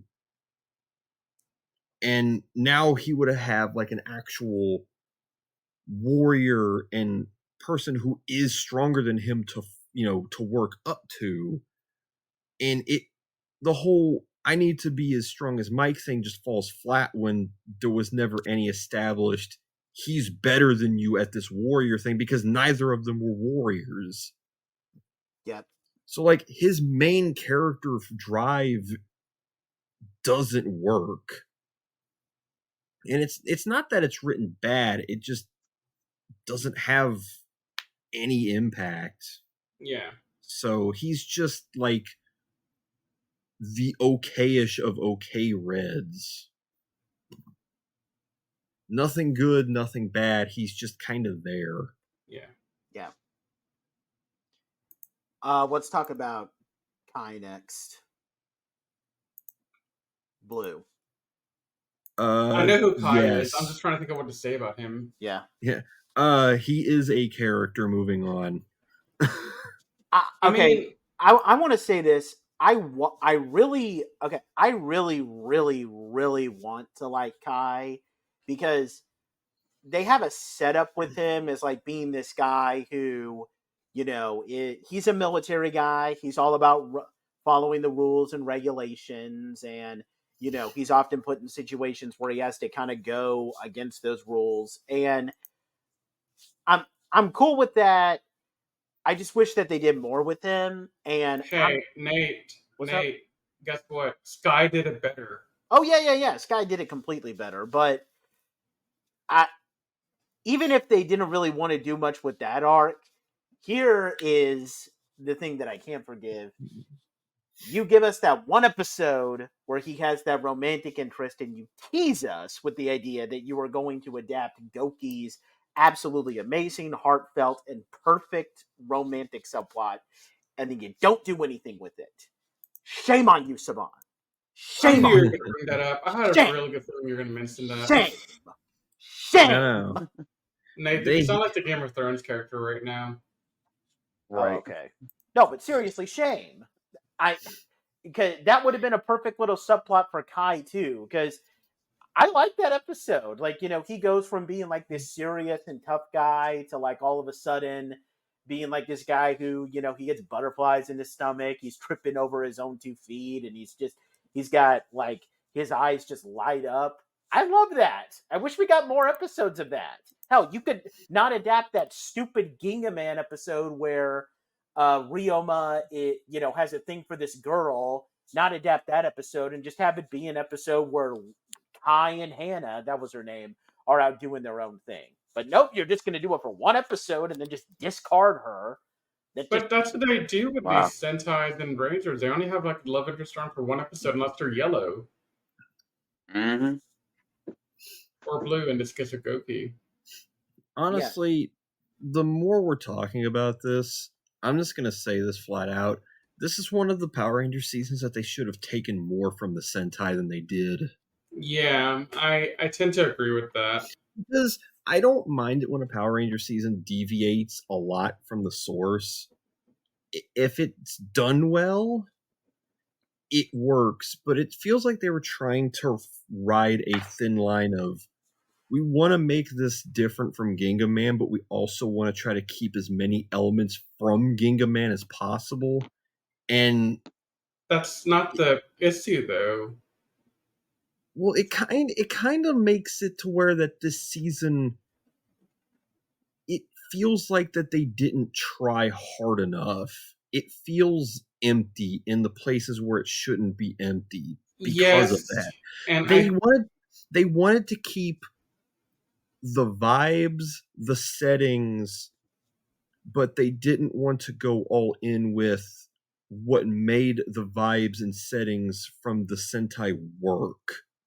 Yeah, but the reason that it felt hollow and empty to you and me and probably the other guys in here is because I think so Saban saw the success of In Space and figured, hey, we had a string of bad luck.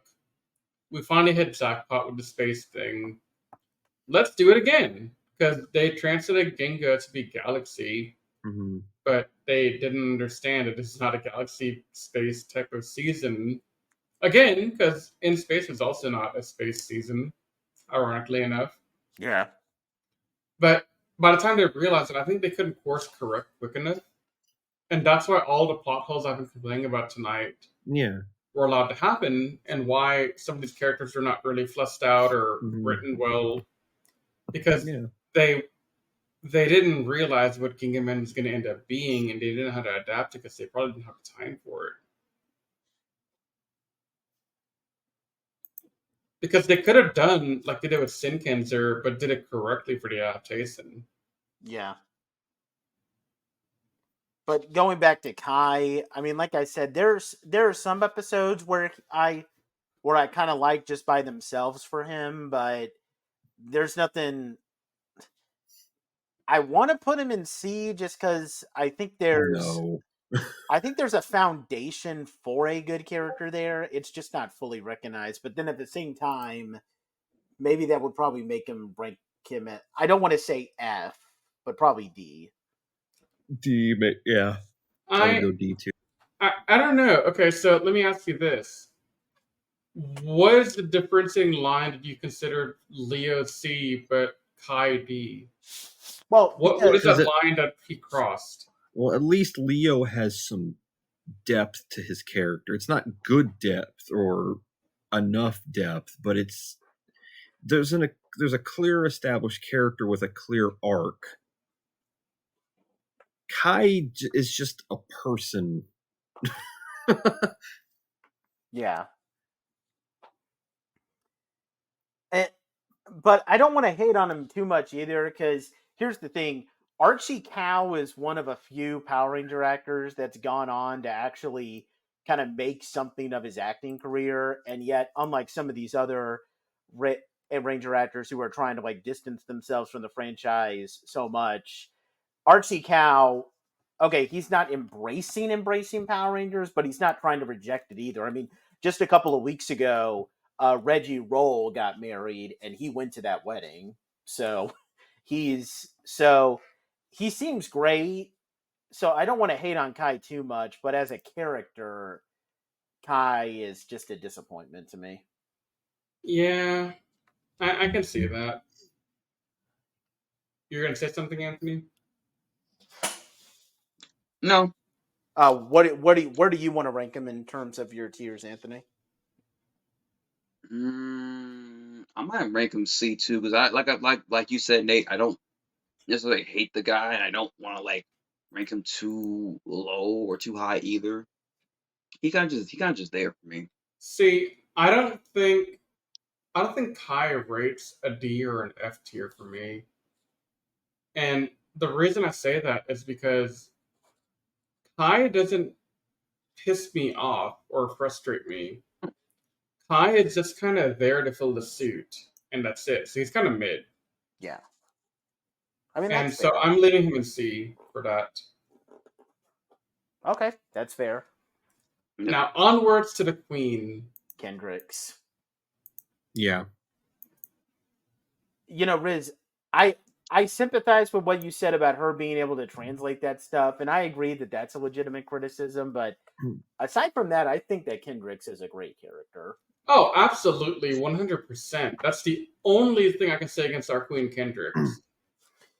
In fact, Kendricks is probably... I'm going to probably regret saying it right now because I'm not thinking about the rest of the franchise and all the others that are pink, but I would be pretty surprised if she went below top 5 for me. Yeah, she's top 5 for me. In fact, I'll be honest, like her and Corone, ironically enough, the other Pink Ranger, if we were to do a Gingaman versus Lost Galaxy, I'm not saying those characters are better than Saya, but that's the one that's probably the one Ranger comparison where I probably would split my vote there. Okay. As much love as I have for Saya, I think Corona's a cheat code for winning that one. Well, okay, yeah, but we can talk about Corone when we get to her. But Kendricks, I think, is on par with Saya. Kendricks has a slight edge over Saya, too, because of how she tragically ended. Okay, fair enough. If she hadn't died and she was able to continue on the season, dude, she'd be neck to neck with Saya. But because she died, and that all the emotions she had at the end with Cassie, I think that elevates her a little bit up above Saya for me. Yeah, that's fair. Not saying Saya didn't have any really great emotional moments, because she definitely did. I still remember in the late 40s of Gingaman, there's an episode where she meets the fairy, and she doesn't realize that the fairy was there to give him something or whatever. I don't remember the exact story now, but yeah, that was a really good episode to also demonstrate the power of Pink in terms of Saya giving an emotional reaction to something really devastating and big. But then I'm assuming you would have to have Kendricks be S tier because you have Saya as an S tier. Yeah. Kendricks is also S tier to me. Okay. Yeah. No, I have quite a few Pinks on my S tier. Yeah, and I'm always gonna have a bit of a soft spot for Kendricks, not just because she's a great character, but so I kind of have a bit of a personal story to say here, which kind of elevates it. Like, when I was a kid watching Lost Galaxy, I actually kind of had a bit of a crush on Kendricks. When I was a kid, I just thought she was kind of cute. And here's the funny thing: when I met Valerie Vernon at I think it was the second Power Morphicon that I went to, the one I went to with Anthony. I met Valerie Vernon and I started talking with her about like how great I thought she was. I kind of told her, and my face was probably totally red when I told her this. I probably told her that I told her that I had a crush on Kendricks and I thought her character was great, and she was very nice. She said I was very sweet, and we talked for a little bit, so it was really fun meeting Valerie Vernon. But yeah, looking at Kendricks again all these years later, there's good depth to her. I mean, she's very nice. She's kind. I mean, she vouches for Leo, even though she shouldn't. when he's stowaways on the ship, and she's very intelligent too. Like, she's one of those characters where she doesn't have much of an arc, but the vibes that she gives off, and Valerie Vernon's performance is genuinely great.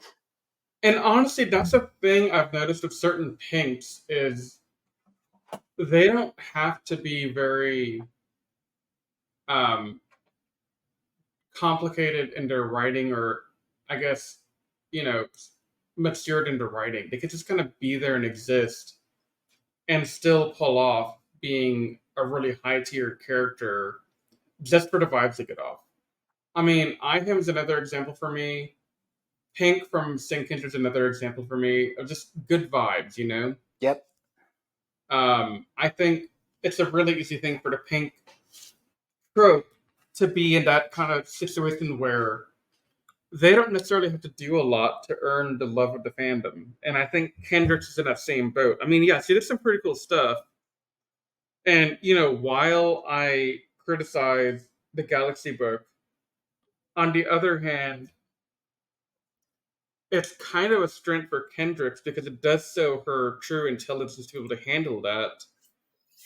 Which is also my opinion on Rose, is that while it's totally freaking absurd what Rose is able to do, I still applaud her for having the degrees and the knowledge and the experience to be able to handle processing whatever that was she was doing. I don't even know how to explain what they're doing to Overdrive because it's Overdrive. Yeah. But Patrick, Anthony, you want to add anything about Kendricks?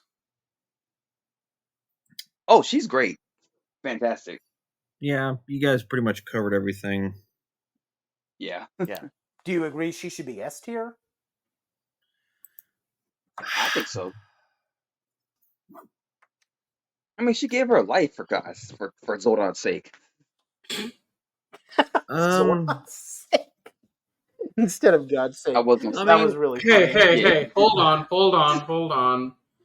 She gave her life for Zato's sake. Oh my god. No, I would say Zordon, honestly. I'm just. If you want to say Zordon, you want to say Zato, that's fine. No, I'm just making the joke Zordon. about Zato. Oh, okay. Okay. Because Zato, yeah. I don't know if I would put her in S tier because that would imply that you put her next to Jen and Amelia, and she's not there. No, she's not. She's not quite Jen. Probably, but she's not quite Jen and Amelia level of great. But maybe I'm overhyping her death scene in a way that I think elevates her to S tier. Because if you take out the death scene, she is definitely an A tier character. Yeah. Yeah, and that is a great moment, but she's not that much better than some of the others. I mean, who else? Okay, so help me out here. What is your top 5 Pink? Pinks? Yeah. Jennifer's 1, Amelia's 2. A part of me wants to put Dana up there. Really? Above Kendricks? In that range. I wouldn't agree with you on that. I really like Dana, but I wouldn't say she's better than Kendricks. I mean, No, she absolutely had not. more going for her than most Pinks because she was at the center point of the Titanium Ranger story, Fair. which was a very prominent part That's of fair. Lightspeed's story. That's fair. I'd say Kimberly has to be up there as well. Yeah. That goes without saying. Yeah. Mm. I don't. Would putting Z up there be too much? For Mystic Force? Sid? No, Pink from Mystic Force. Oh, Vita. Oh, you mean Vita? V. Yeah, thank you, V. I wouldn't put V in A tier. Vita is A tier for maybe B tier, but A tier. I don't object to her being A tier. I wouldn't mind A tier, but I would put her in my own personal in B tier for the moment. I have to rewatch Mystic Force, but we'll do that when we get to Matthew Ranger. those are the kind of characters I put her around. Like, I would say she's probably better than V, but like Dana and Kimberly, I would probably. Shelby is dead. No, Shelby's 3. Yeah. Mm, Shelby Yeah, is number 3. I'd still put Kendricks over Dana in that list. I personally would probably put Dana 4. Mm-hmm. I like Dana a lot more than most people do, honestly. Yeah. Well, I think I do think like I'm one of the Dana, few. but Yeah. Yeah, I like her too. I think I'm one of And the it few people that probably- don't like Lightspeed though as much as everyone else. That would probably have something to do with it. Yeah. I'd probably put Kendricks at 5 at the highest. yeah, Kendrick. Okay, when I do my top 5, Kendrick's is 5 because I do Gen 1, I do Kimberly 2. I know that might be a little overrated, but Kimberly was next to Yeah. Billy. She's the only Mighty Morphin Ranger that saw a lot of character development. I have Corone as number 3 for reasons we'll talk about later. Then Shelby at I might have to rethink that though because I kind of have a hard time ranking Amelia because Amelia was also red, so it's kind of hard for me to do that. Amelia does belong in the top 5, but first of all, I did that list before Cosmic Fury came out, and second of all, it's kind of difficult because I like Amelia as pink, but I also really like her as red, so it's kind of gives me a bit of a headache. But Amelia would be in the top 5 for me. Okay, Repulsa, calm down. Okay. Nathan Repulsa, never thought I'd see you today. I mean, it's just who I am, Riz. You're going to have to accept that. I guess we have to. Okay. But yeah, I mean, we can agree that at worst, Kendricks is an A tier, right? Yeah. No, I think Kendricks, I'm going to keep her in A tier now that I've thought about it more. Because I think the death scene is a big part of her story. And I think that's the reason I elevate her to S tier. And I don't think that's a good enough reason to elevate her to S tier. I mean, that's fair. No. I mean, I kind of see. I mean, if you would put wanted it that to, way. I wouldn't oppose to the idea, but me personally, I wouldn't do it. What were you saying, Anthony?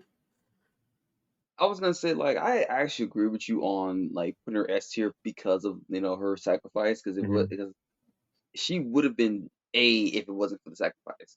Yeah. For me. It's if tough. you guys don't agree, that's fine. It's tough. Yeah. I'm kind of torn on that because, on one hand, I do agree with you, Anthony, that elevates anyone to S tier when they do that. I mean, yep, it's just a big deal. I mean, Zato did the same as a red, sacrificed himself, and that makes him pretty high up there on the red list. He's not. Yeah. It also helped that he was a better written character before that. Yeah. So. No, definitely. And, he was still a pretty decent character even after that. Yeah. Despite the haters of Cosmic Fury. I don't understand them. But anyway. Yeah, I'm really flipping and flopping on Kendricks here because on one hand, I don't want to use her death as a way to just elevate her up where she may not belong, but at the same time, she literally died to save another Ranger. And I think that's pretty damn important. And I think, yeah, you know what? Screw it. Sting S. Yeah, I agree. Same here. That's my answer too. Okay, carry on, Damon. Yeah, let's move on to a character who is almost certainly not an S. Damon. This might be the most. He's a decoy. He's probably the worst character in the season because I literally don't remember jack about him. I think the next Ranger we talk about might be the worst, but I see what you're saying. Yeah. No, I mean, Maya's at least got some memorable moments to her. Damien is literally, who is this guy? No, I have a couple of moments with Damon I like. Decoy. No. I have at least 2 episodes that I can remember Damon doing stuff that I actually enjoyed. I don't. Me too, yeah. I have 3. I actually have 3, yeah. Chief Engineer episode is pretty good. I like that a lot, honestly. I also liked the focus on him in the episode where the motorcycles are being damaged and he has to go fix them. Yep. I thought that was pretty cool for him. And then just the general vibe of him being as smart as he is, but being humble as he is, to not even care. Like, okay, so to kind of break down Damon more, in that episode that I'm talking about where he's trying to go for chief engineer, this happens after Kendricks died, and he stays up late at night trying to draw up something that could help make him win chief engineer role. And some really, really bad word here person stole his work, submitted it as his own. And what does Damon do? Does he raise a fit? No. Does he try and get even? No. He literally tells Kendricks, let it go. I feel sorry for the guy who has to steal my work to get that role. If it means that much to him, let him have it. And then he follows it up later on by saying, hey, Stanton, let me go help him fix my invention. Oh, wait, it's not my invention, it's his invention, but let me go help him fix it. And he still doesn't take credit for it. That right there is a pretty cool dude, in my opinion. Yeah. I don't think he deserves being the worst Ranger on the team. Now, is he a great green? No. But is he a decent green? Yeah, I mean, he's at least mid, in my opinion. He's nowhere close to being good. He's nowhere close to being terrible. I think sorry. There was one episode I remember. It was the same episode that Leo got his dialyzer from. I was going to mention this too. It was when like the monster was attacking the store. They took the Rangers powers or whatever, right? And they're all weakened. They're about to, like, they really cannot not really move as well because they were damaged from the fight or whatever. Damon holds the monster back and tells his team to run. Oh yeah. And then gets his back destroyed. Yeah. Because I think the monster attacks him behind or whatever. And you just see like wow, he really took one for the team. Like literally. Yeah, I think Damon doesn't deserve that kind of hate. Yeah. But plus, honestly, I feel like he gets a slight level of character development if you want to be a little sympathetic, because when we first meet him, he's kind of a coward. Like, he's not really interested. Like, he's kind of a little bit cowardly with, like, going through the wormhole and, like, you know, going to fight and all that. And then the episode where they free the Galactabeast, he's really scared that, like, the Galactabeast are gonna eat him, or like, hey, they don't sound friendly, maybe we shouldn't help them. Like, he's kind of a coward, but then by the end of the series, he's a bit braver and noble. Okay, it would have been nice if we got more of a story arc that shows him becoming more of a noble guy, but if you want to be technical about it, it is subtle character development. Yeah.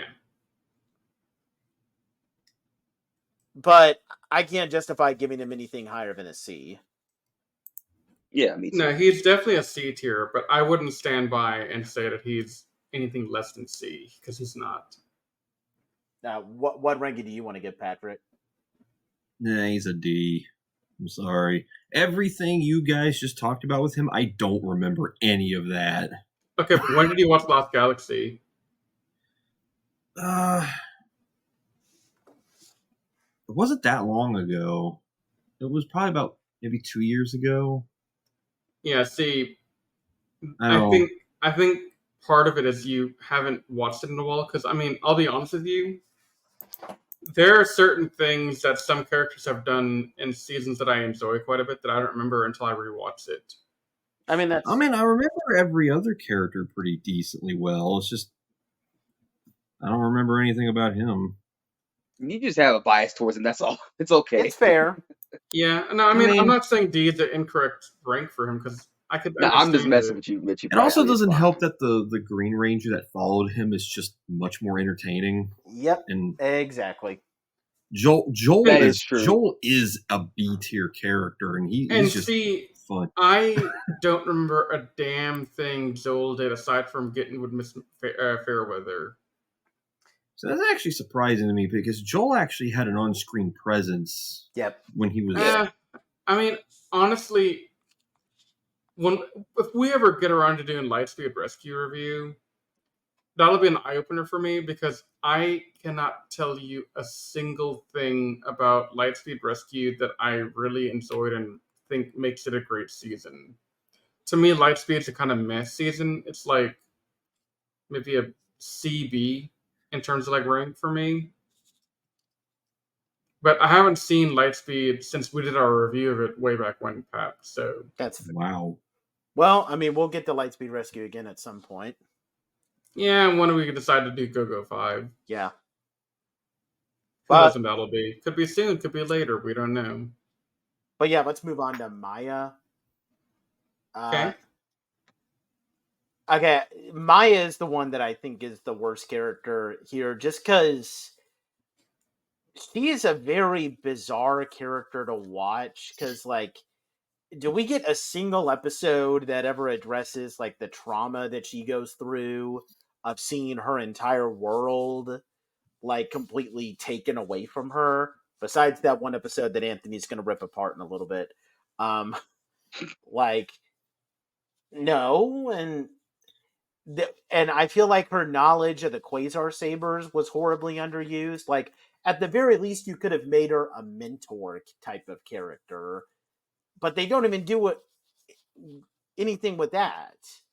She is a horribly misused character, in my opinion. And honestly, and that's what I was. Go ahead. And that's what I was like going back to the point I've been saying earlier. If they made more characters from Miranoi, they could have spaced this out to most of the cast instead of trying to jam it all into one character. And then, well, if you fumbled it once, it leaves a massive hole in the lore dump and the expose on everything. So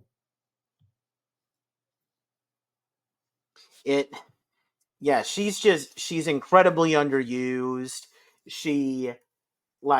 I don't remember she doesn't have that many memorable moments to me, honestly. They just gave her the wrong role. I don't want to badmouth Serena Vincent too much because she does seem like a nice person, but yeah, her character was just incredibly underused. And honestly, this might be a hot take, but Maya is like one of the bottom yellows for me. Like, I think the only yellow that I might rank, the only yellow I can think of off the top of my head that I would rank lower than her would be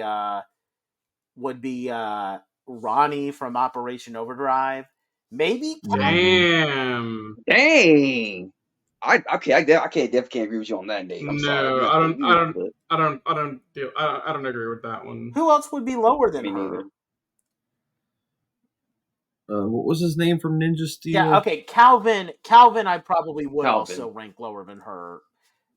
He might be the other person, but I can't think of any other yellows that are besides Ronnie and her. Alien. Okay, yeah, but those are just like throwaway. Okay, fine, but I mean, the alien characters don't really count in my opinion. Yeah, it's because they don't really have much going for them anyway. I mean, by that logic, Titus, that's the name of the alien yellow, would be worse than even Ronnie and Calvin. No, I'm thinking of all the other yellows. Yeah, I would say those would probably be the three worst. I mean, what about Riz and Anthony? Like, what else do you think? Like, is there anybody else you would rank lower? Emily? No. I rank Emily from Samurai. No, I don't think Emily. No, I think Emily was. I think when Emily did have her moments where she's kind of a bit, where they're developing Kotoha's story arc, it almost kind of works. Like, Emily and there were three characters in Samurai that kind of started to work for me, and Emily was one of them. Yeah. I don't know. I think... Okay, so I think you're right that these are the bottom yellows. I'm not going to dispute you on like that. Maya is, in the mid rank in terms of like number of yellows, and she's at the middle point of them. She's not, but that's placement wise. But ranking wise, Maya didn't do anything egregious like Ronnie did, or Right. anything like that. So I wouldn't put her in the F tier by any Me means. neither. I would put her honestly in the C tier. Nah, At I mean, the worst, I'll put her in the D tier if I really have to be pushed into it. yeah, But I at no point was gonna put her in the F tier because she's a noble enough character as it is. So I can't. I agree with you that she didn't do anything egregious, but my problem is that she's a horribly underused character. oh yeah, and 100%. But I think she's horribly Yeah. I just feel misused. like he'd be a little too harsh with her. I'm like, Jesus Christ, dude! Like you But I just think it's in the yeah, context of put her below Ronnie. oh no, I never said I would put her below Ronnie. I said I would put Ronnie below her. no, but Oh, okay. but the thing that struck me was we had to go to the deaths of Ronnie for your comparison on terms of how bad she is as a character to you. I mean, okay, if I had to compare her, I mean, I guess the yellows that I would put along. Well, the other problem with thinking of yellows is that most of the other Yellow Rangers really do have moments where they stand out. Like the Yellow Ranger that comes out next, Kelsey. Kelsey is top 10 in my opinion. I feel like Kelsey has a decent character arc going for her. I remember nothing about her. Well, again, we have to watch Lightspeed Rescue again in order for you to see that. But well, sit. Okay. I've talked a lot about how much I absolutely love Katie, the Yellow Time Force Ranger. Taylor. Okay, I have problems with Wild Force, but Taylor is one of the few. Taylor's a solid spots. yellow. Yeah. Yeah. Taylor's probably. She's probably the only good character in Wild Force. She's one of the only two good characters I liked in Wild Force. Dustin, Dustin is Alyssa second? Or is Alyssa second? Yeah. Yeah. Okay, yeah, I was gonna say the same thing. Dustin has his funny moments here and there. Kira is the second best Yellow Ranger. Z is pretty cool. Yes. Chip. I personally kind of have some. I can kind of relate to Chip on a personal level, so I mean, I have a soft spot for Chip. Mm-hmm. So it's like with all these other Yellow Rangers, I guess if I get, she's the only Yellow Ranger where I can't think of. To be fair, she didn't do anything egregious or she wasn't annoying, but I also don't remember anything spectacular about her. That's what.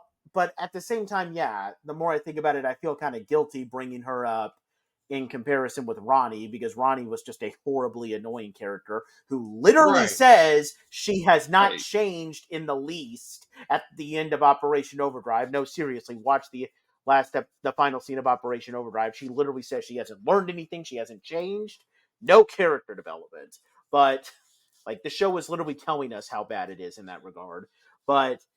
And I mean, with Calvin, I mean, I'm watching Ninja Steel right now. Somebody please save me from that show, by the way. But, hey, you had to suffer just like we did, okay? Okay. Calvin isn't doing anything that, actually, to be honest, maybe I could compare her to Calvin just in the regard that Calvin isn't a terrible character, but he doesn't do much either. So I guess the method of comparison is Calvin, not Ronnie, though. Yeah, I mean, I would be okay with you saying that Maya is on par with, like, Emily, Gia, Calvin. Gia? You dare badmouth one of your favorite Yellow Rangers, Riz? Look, I'm going to say it very honestly. Gia, in my opinion, is probably one of the coolest Yellows, but story-wise, she doesn't have a lot going for her. She has no character development. I mean, that's fair. And it sucks. That's true. So, in terms of that, like, there's nothing memorable that Gia does in Megaforce, is there? Like, I blame the writers for that, because apparently someone was like, "Oh, the reason why she didn't get any solo episodes because it was something to do with her, like she lose her cool factor. I forgot what it was. Somebody said something about Yeah, that. I've heard the About same her. thing before. I know what you're talking about. It's so It's dumb. silly, but I wouldn't mind because those are all characters that belong story-wise in the mid-level. Now, in terms of cool factor, I think Zia's a bit higher than that because, in my personal opinion, if we ever do we said it in Mega Force after we did Gokai and Senkanzer just for the hell of it. But anyway, um, I think Zia was the more natural leader of the team, and she could have been the leader had they written anything for her, but they chose to not. But Yep. but all that to say, there are some yellows where Maya would fit in very well with. Emily, Zia, Calvin, are all people who I think she falls in the same company as. Um, I think, like Roxy, Jacqueline's character, what's her name? Zoe. Zoe, yeah. They fall more in like the B tier for me. Isa as well and Tanya, I think they're like A, B tier. I don't really have a good ranking on them right this moment, but yeah. But to go back to Katie's also a C tier in my opinion, but that's a whole other thing we can fight later on. But yeah, in terms of Maya, like I wouldn't put her. The only Yellow Ranger I would say that's definitively an F tier is Ronnie. Maya is probably like Maya is still D tier to me. I know that I came off as if I was a little harsh on her, but I don't think she's a horrible character, just incredibly misused. But I would never put her in F. She would still be D tier for me. And I will say, I think of the 5 main Rangers, not counting Corinne and Mike, I think the weakest link is actually going to be Damon and Maya tying here, and Kai, because I think it's a 3-way tie for those 3, not really having earned the spot of doing anything. So they kind of all suck equally to me. Yep. Did Patrick and Anthony agree with that? Yep.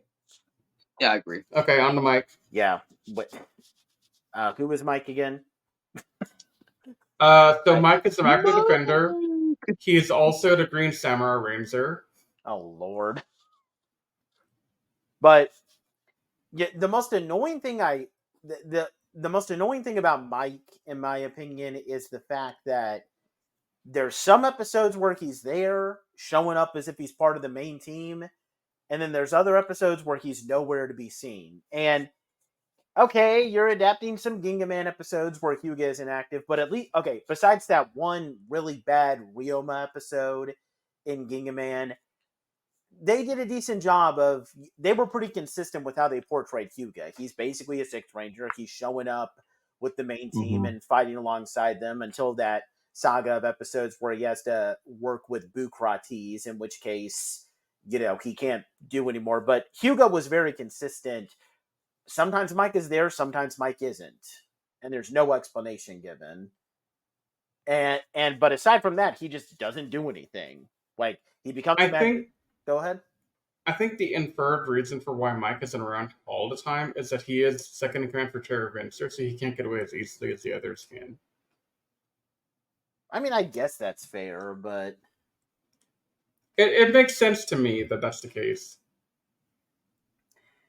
But aside from that, like he gets his Magna Defender powers, then he's part of a team.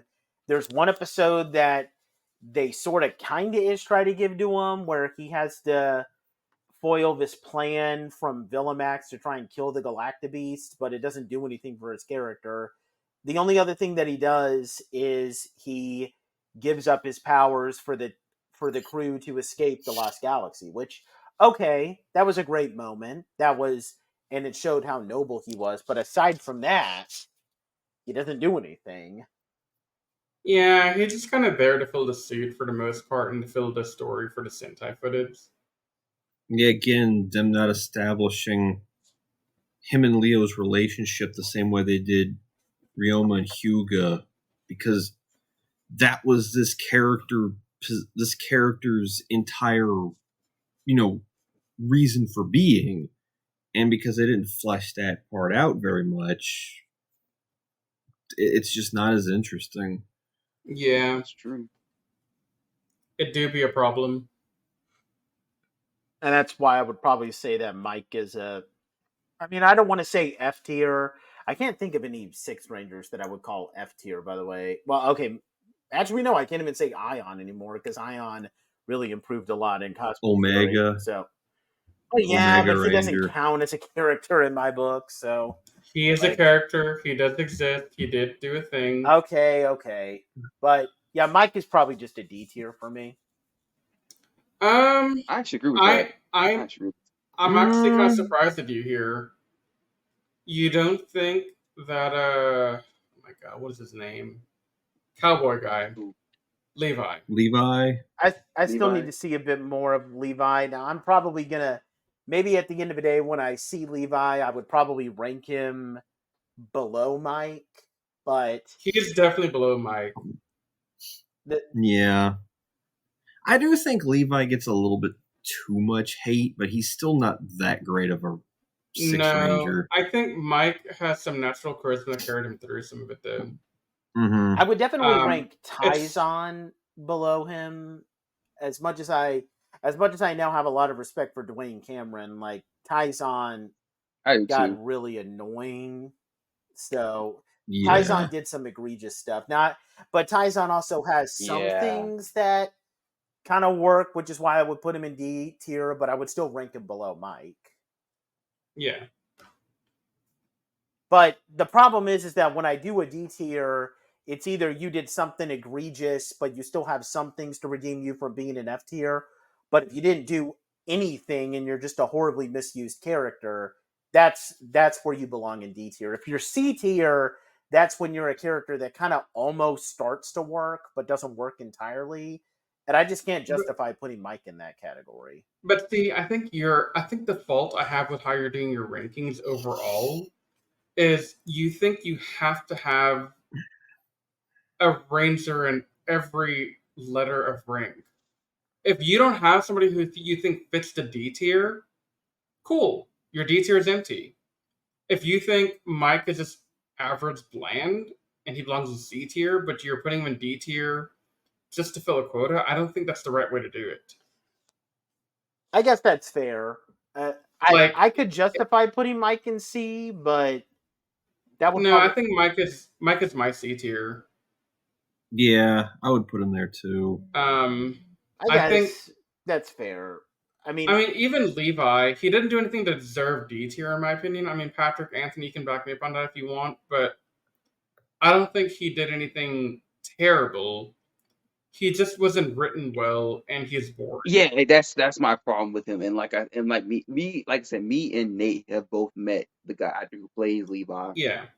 At Powerball Con. So like I have nothing against the guy. It's just that I just wish the character's written better. Yeah. And I'm sort of meh to him. Yes, I mean, I think that he falls under C. You don't need a D.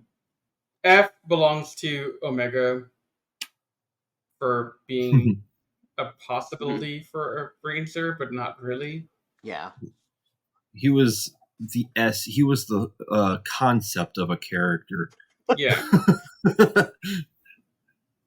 Okay, yeah, I think that's fair. I think Mike belongs in C. Plus, not only that, but Russell Lawrence, I mean, he tries his best, so... No, I think Russell Lawrence did a fairly decent job. I just think... I think the problem with him was that they didn't write enough for him to do. I think he was more than capable of doing it, but he didn't get around to doing it. Yeah. Yeah. Do we want to move on to Corone then, to wrap this up? Yeah. The other queen. Yep. Yeah, so Corone is honestly turning into one of my top favorite characters throughout the franchise. Yep. I'd forgotten a lot of her story in Lost Galaxy, to be quite honest with you. How you could? Well, okay, so I knew the main points. I knew she was astronomer, obviously. I knew that she went to get the Quasar Saber back, but I forgot her personality after that. Like, I forgot that she was such a bubbly, cheerful person, trying to enjoy life and trying to enjoy the childhood she never had because it was robbed from her. I'm sorry, that episode was really tragic to me. When Leo and her are talking about childhood and she's flashbacking to when Andrus and her kids. Yep. That was heartbreaking to me to watch. So, yeah. Yeah, there's the only thing I could say about Corone, though, is that I find it kind of hilarious how two of the best things from Lost Galaxy are stuff that they either directly copy from the Sentai, like the Magda Defender story arc, but in Corone's case, which is another great thing, it's something that kind of almost happened by accident. Because remember, Corone was kind of a last-minute decision that they made. Yeah, because they had Cassie originally. Yeah, which I'm glad that they brought in Corone. In fact, honestly, if their plan was to bring in Corone right from the starting gate, I feel like that could have worked a whole lot better for her. Because the one issue I have with Corone is the fact that, like, well, first of all, they don't give her own morphine sequence. They literally take Melody Perkins' head and just Photoshop it over Valerie Vernon's. Did they really? Yeah, they did. Yeah, I'll have to go watch that again now. They never do anything in the opening credits to show that she's a ranger. They're always okay, fine. They're crediting Kendricks as a ranger. That's fine because Saban is being a nice guy for once in his life and helping her out. I get that, but I still just can't help but just get a little annoyed that they constantly have to use the recap section. They constantly remind us that Corone is the Pink Ranger.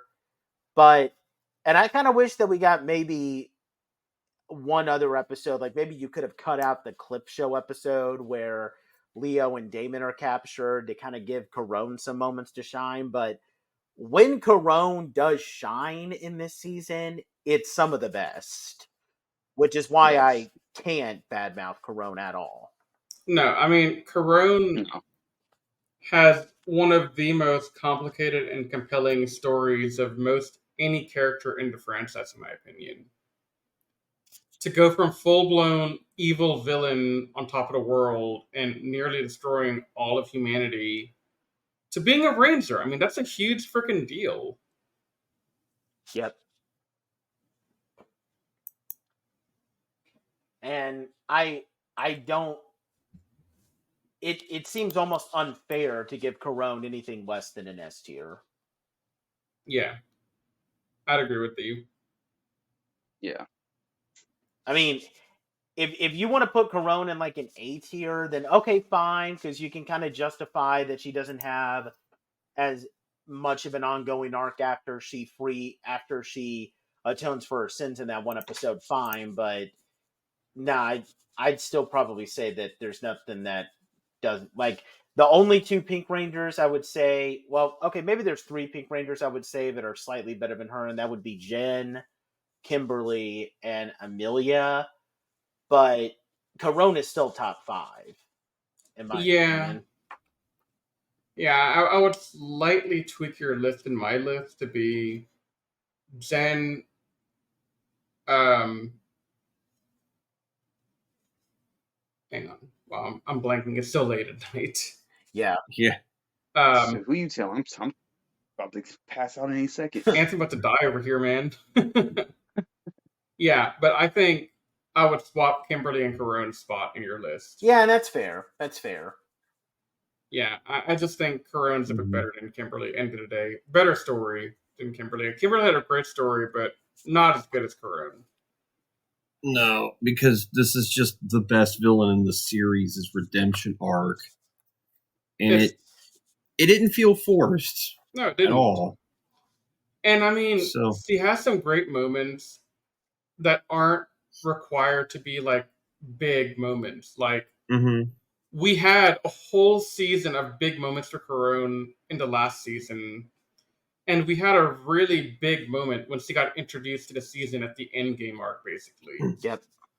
Like, I know it's not the end game arc, but basically it was the end game arc. It's in the last 10 episodes, basically. So, she didn't have a lot of time to work with, but I think they made the right call, kind of relaxing her a little bit after and letting her just kind of vibe in the background, because she got redeemed, and the only thing left after redemption is to enjoy life as best you can while being a ranger, and I think she did that pretty well.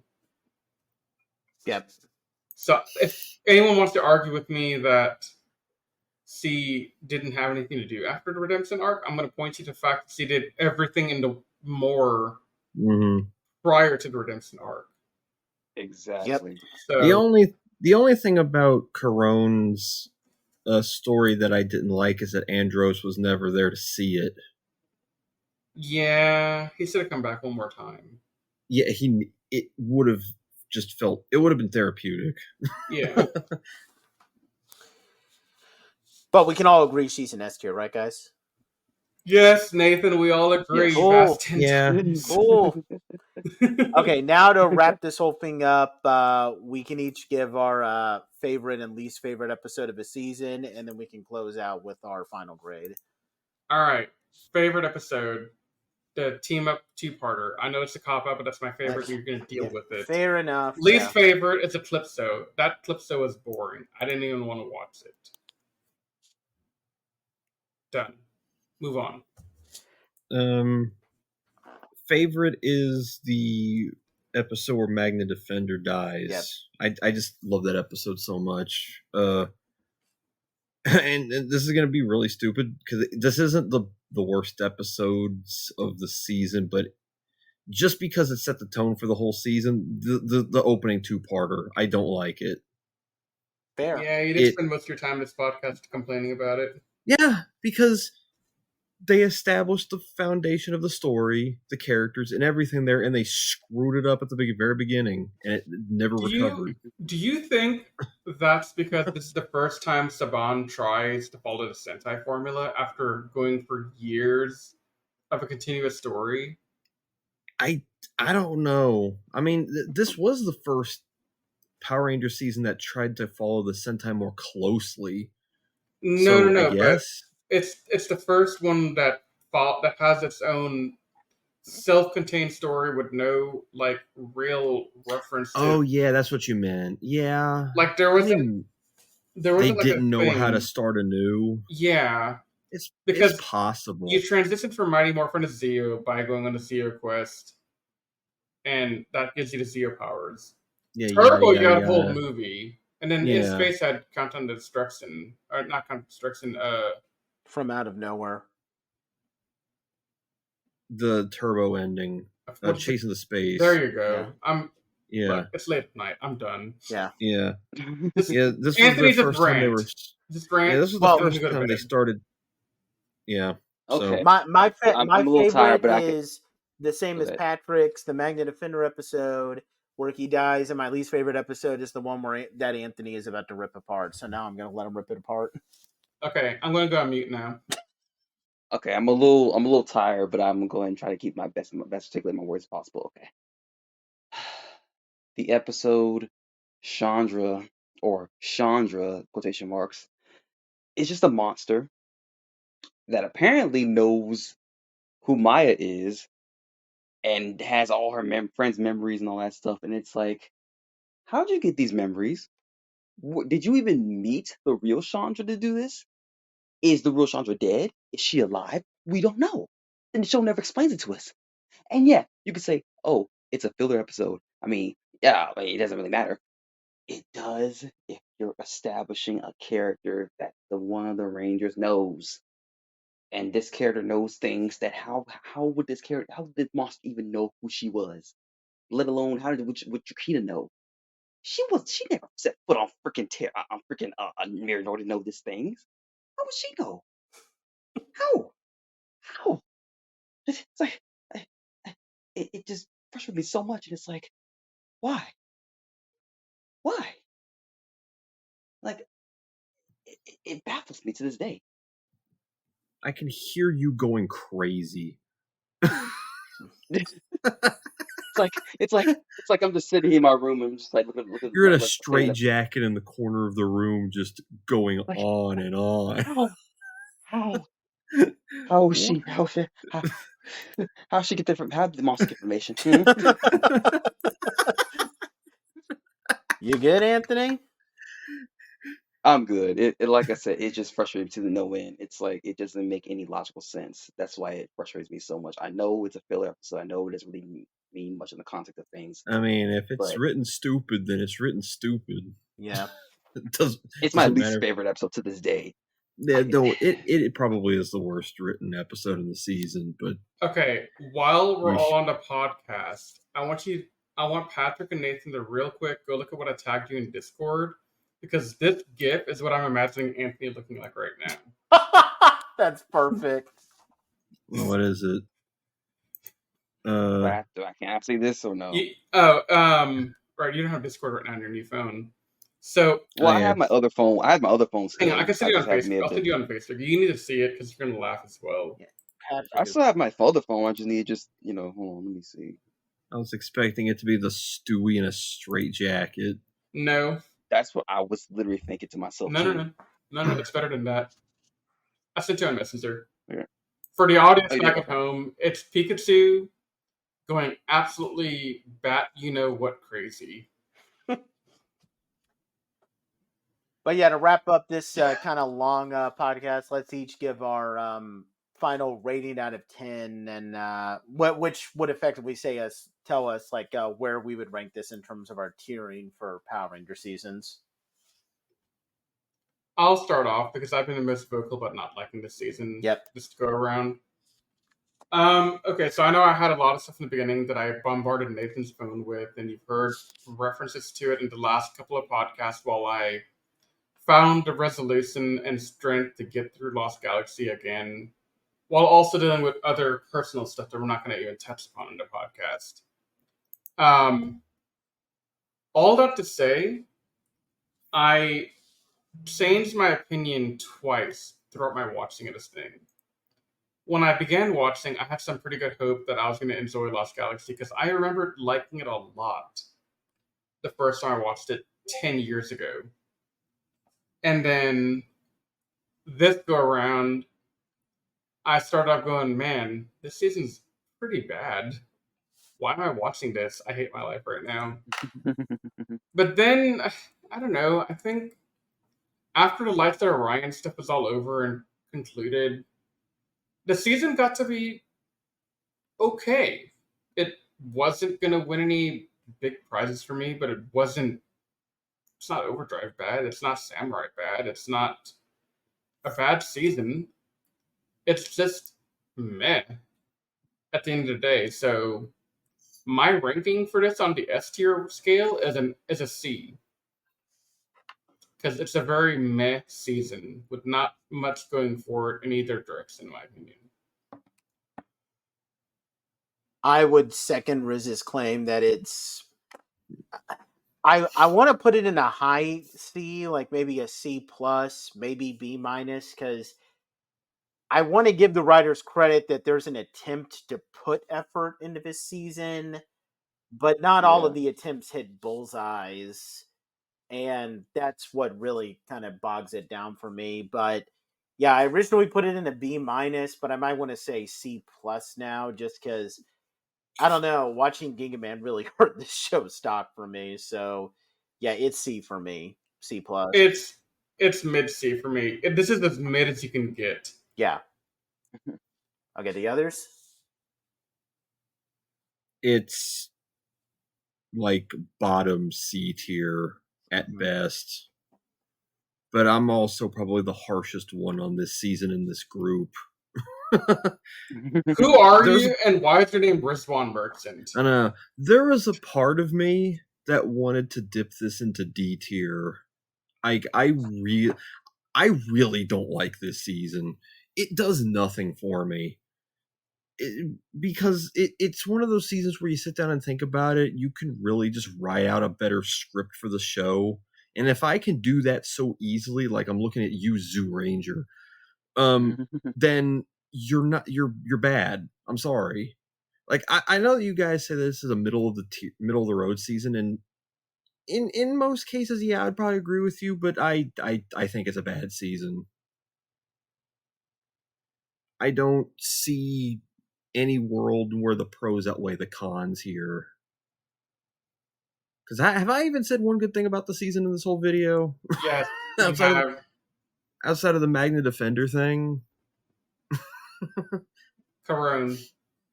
Oh yeah, Crone. Yeah, that's what two Kendricks. Good things and like Team Up. 2 or 3. Villamax. Yeah, congratulations. There's like 21 other things that I complained about. So no, it's a bad season. You said you couldn't name another good thing. I listed 5. Yeah, and I forgot about them immediately. So how do you forget your second favorite secondary villain or general, whatever you want to call Villamax? Because it got shuffled in with all the crap. This is like I don't know. I know. Screw it. It's a D.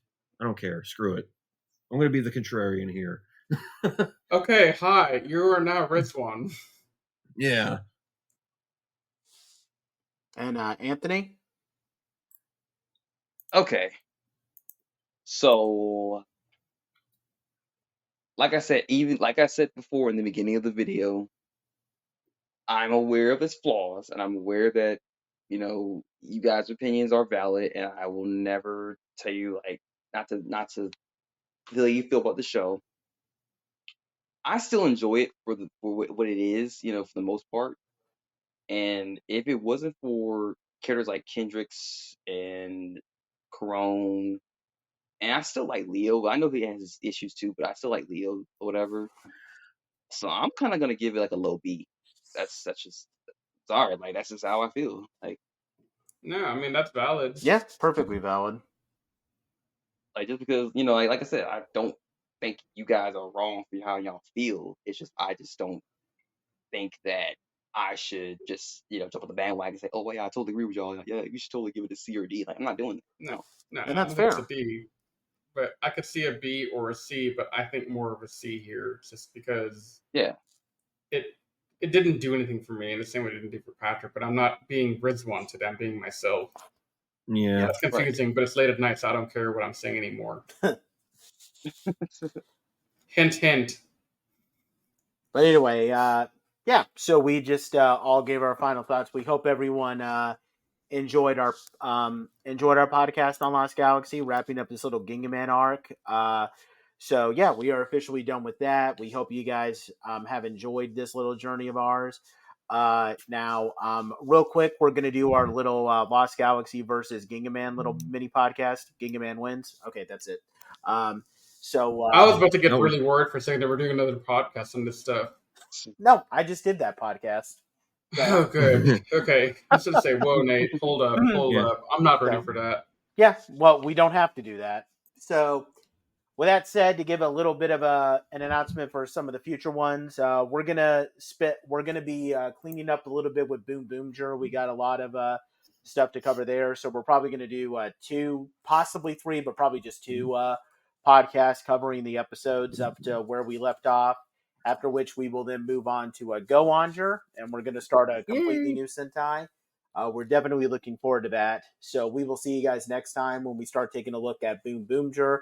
We thank you guys so much for taking the time to listen, and we'll see you guys next time. But until then, bye for now. If you enjoyed listening to the Toku Secrets podcast, please check us out at animesecrets.org and follow us on all our social media pages such as Twitter, Facebook, and Instagram. And also feel free to check out our other podcasts, including Anime Declassified and the Jedi Squadron. You can also leave us any feedback you'd like to offer us directly on our website. If you're listening to this on Spotify or iTunes, we thank you so much, and please leave us a rating out of 5 stars. If you're watching this on YouTube, please subscribe to our channel if you're not already subscribed, and leave any comments down below, as we love to take the time to read comments left on our channel and give our fans, shout-outs. If you have any seasons of Super Sentai, Power Rangers, or other tokusatsu shows that you'd like for us to check out, please don't hesitate to say so in your feedback. With all that said, we thank you so much for taking the time to listen to our podcast, and we will see you next time as we continue our never-ending journey through the world of tokusatsu. But until that time, you all stay safe, we love you, and may the power protect you.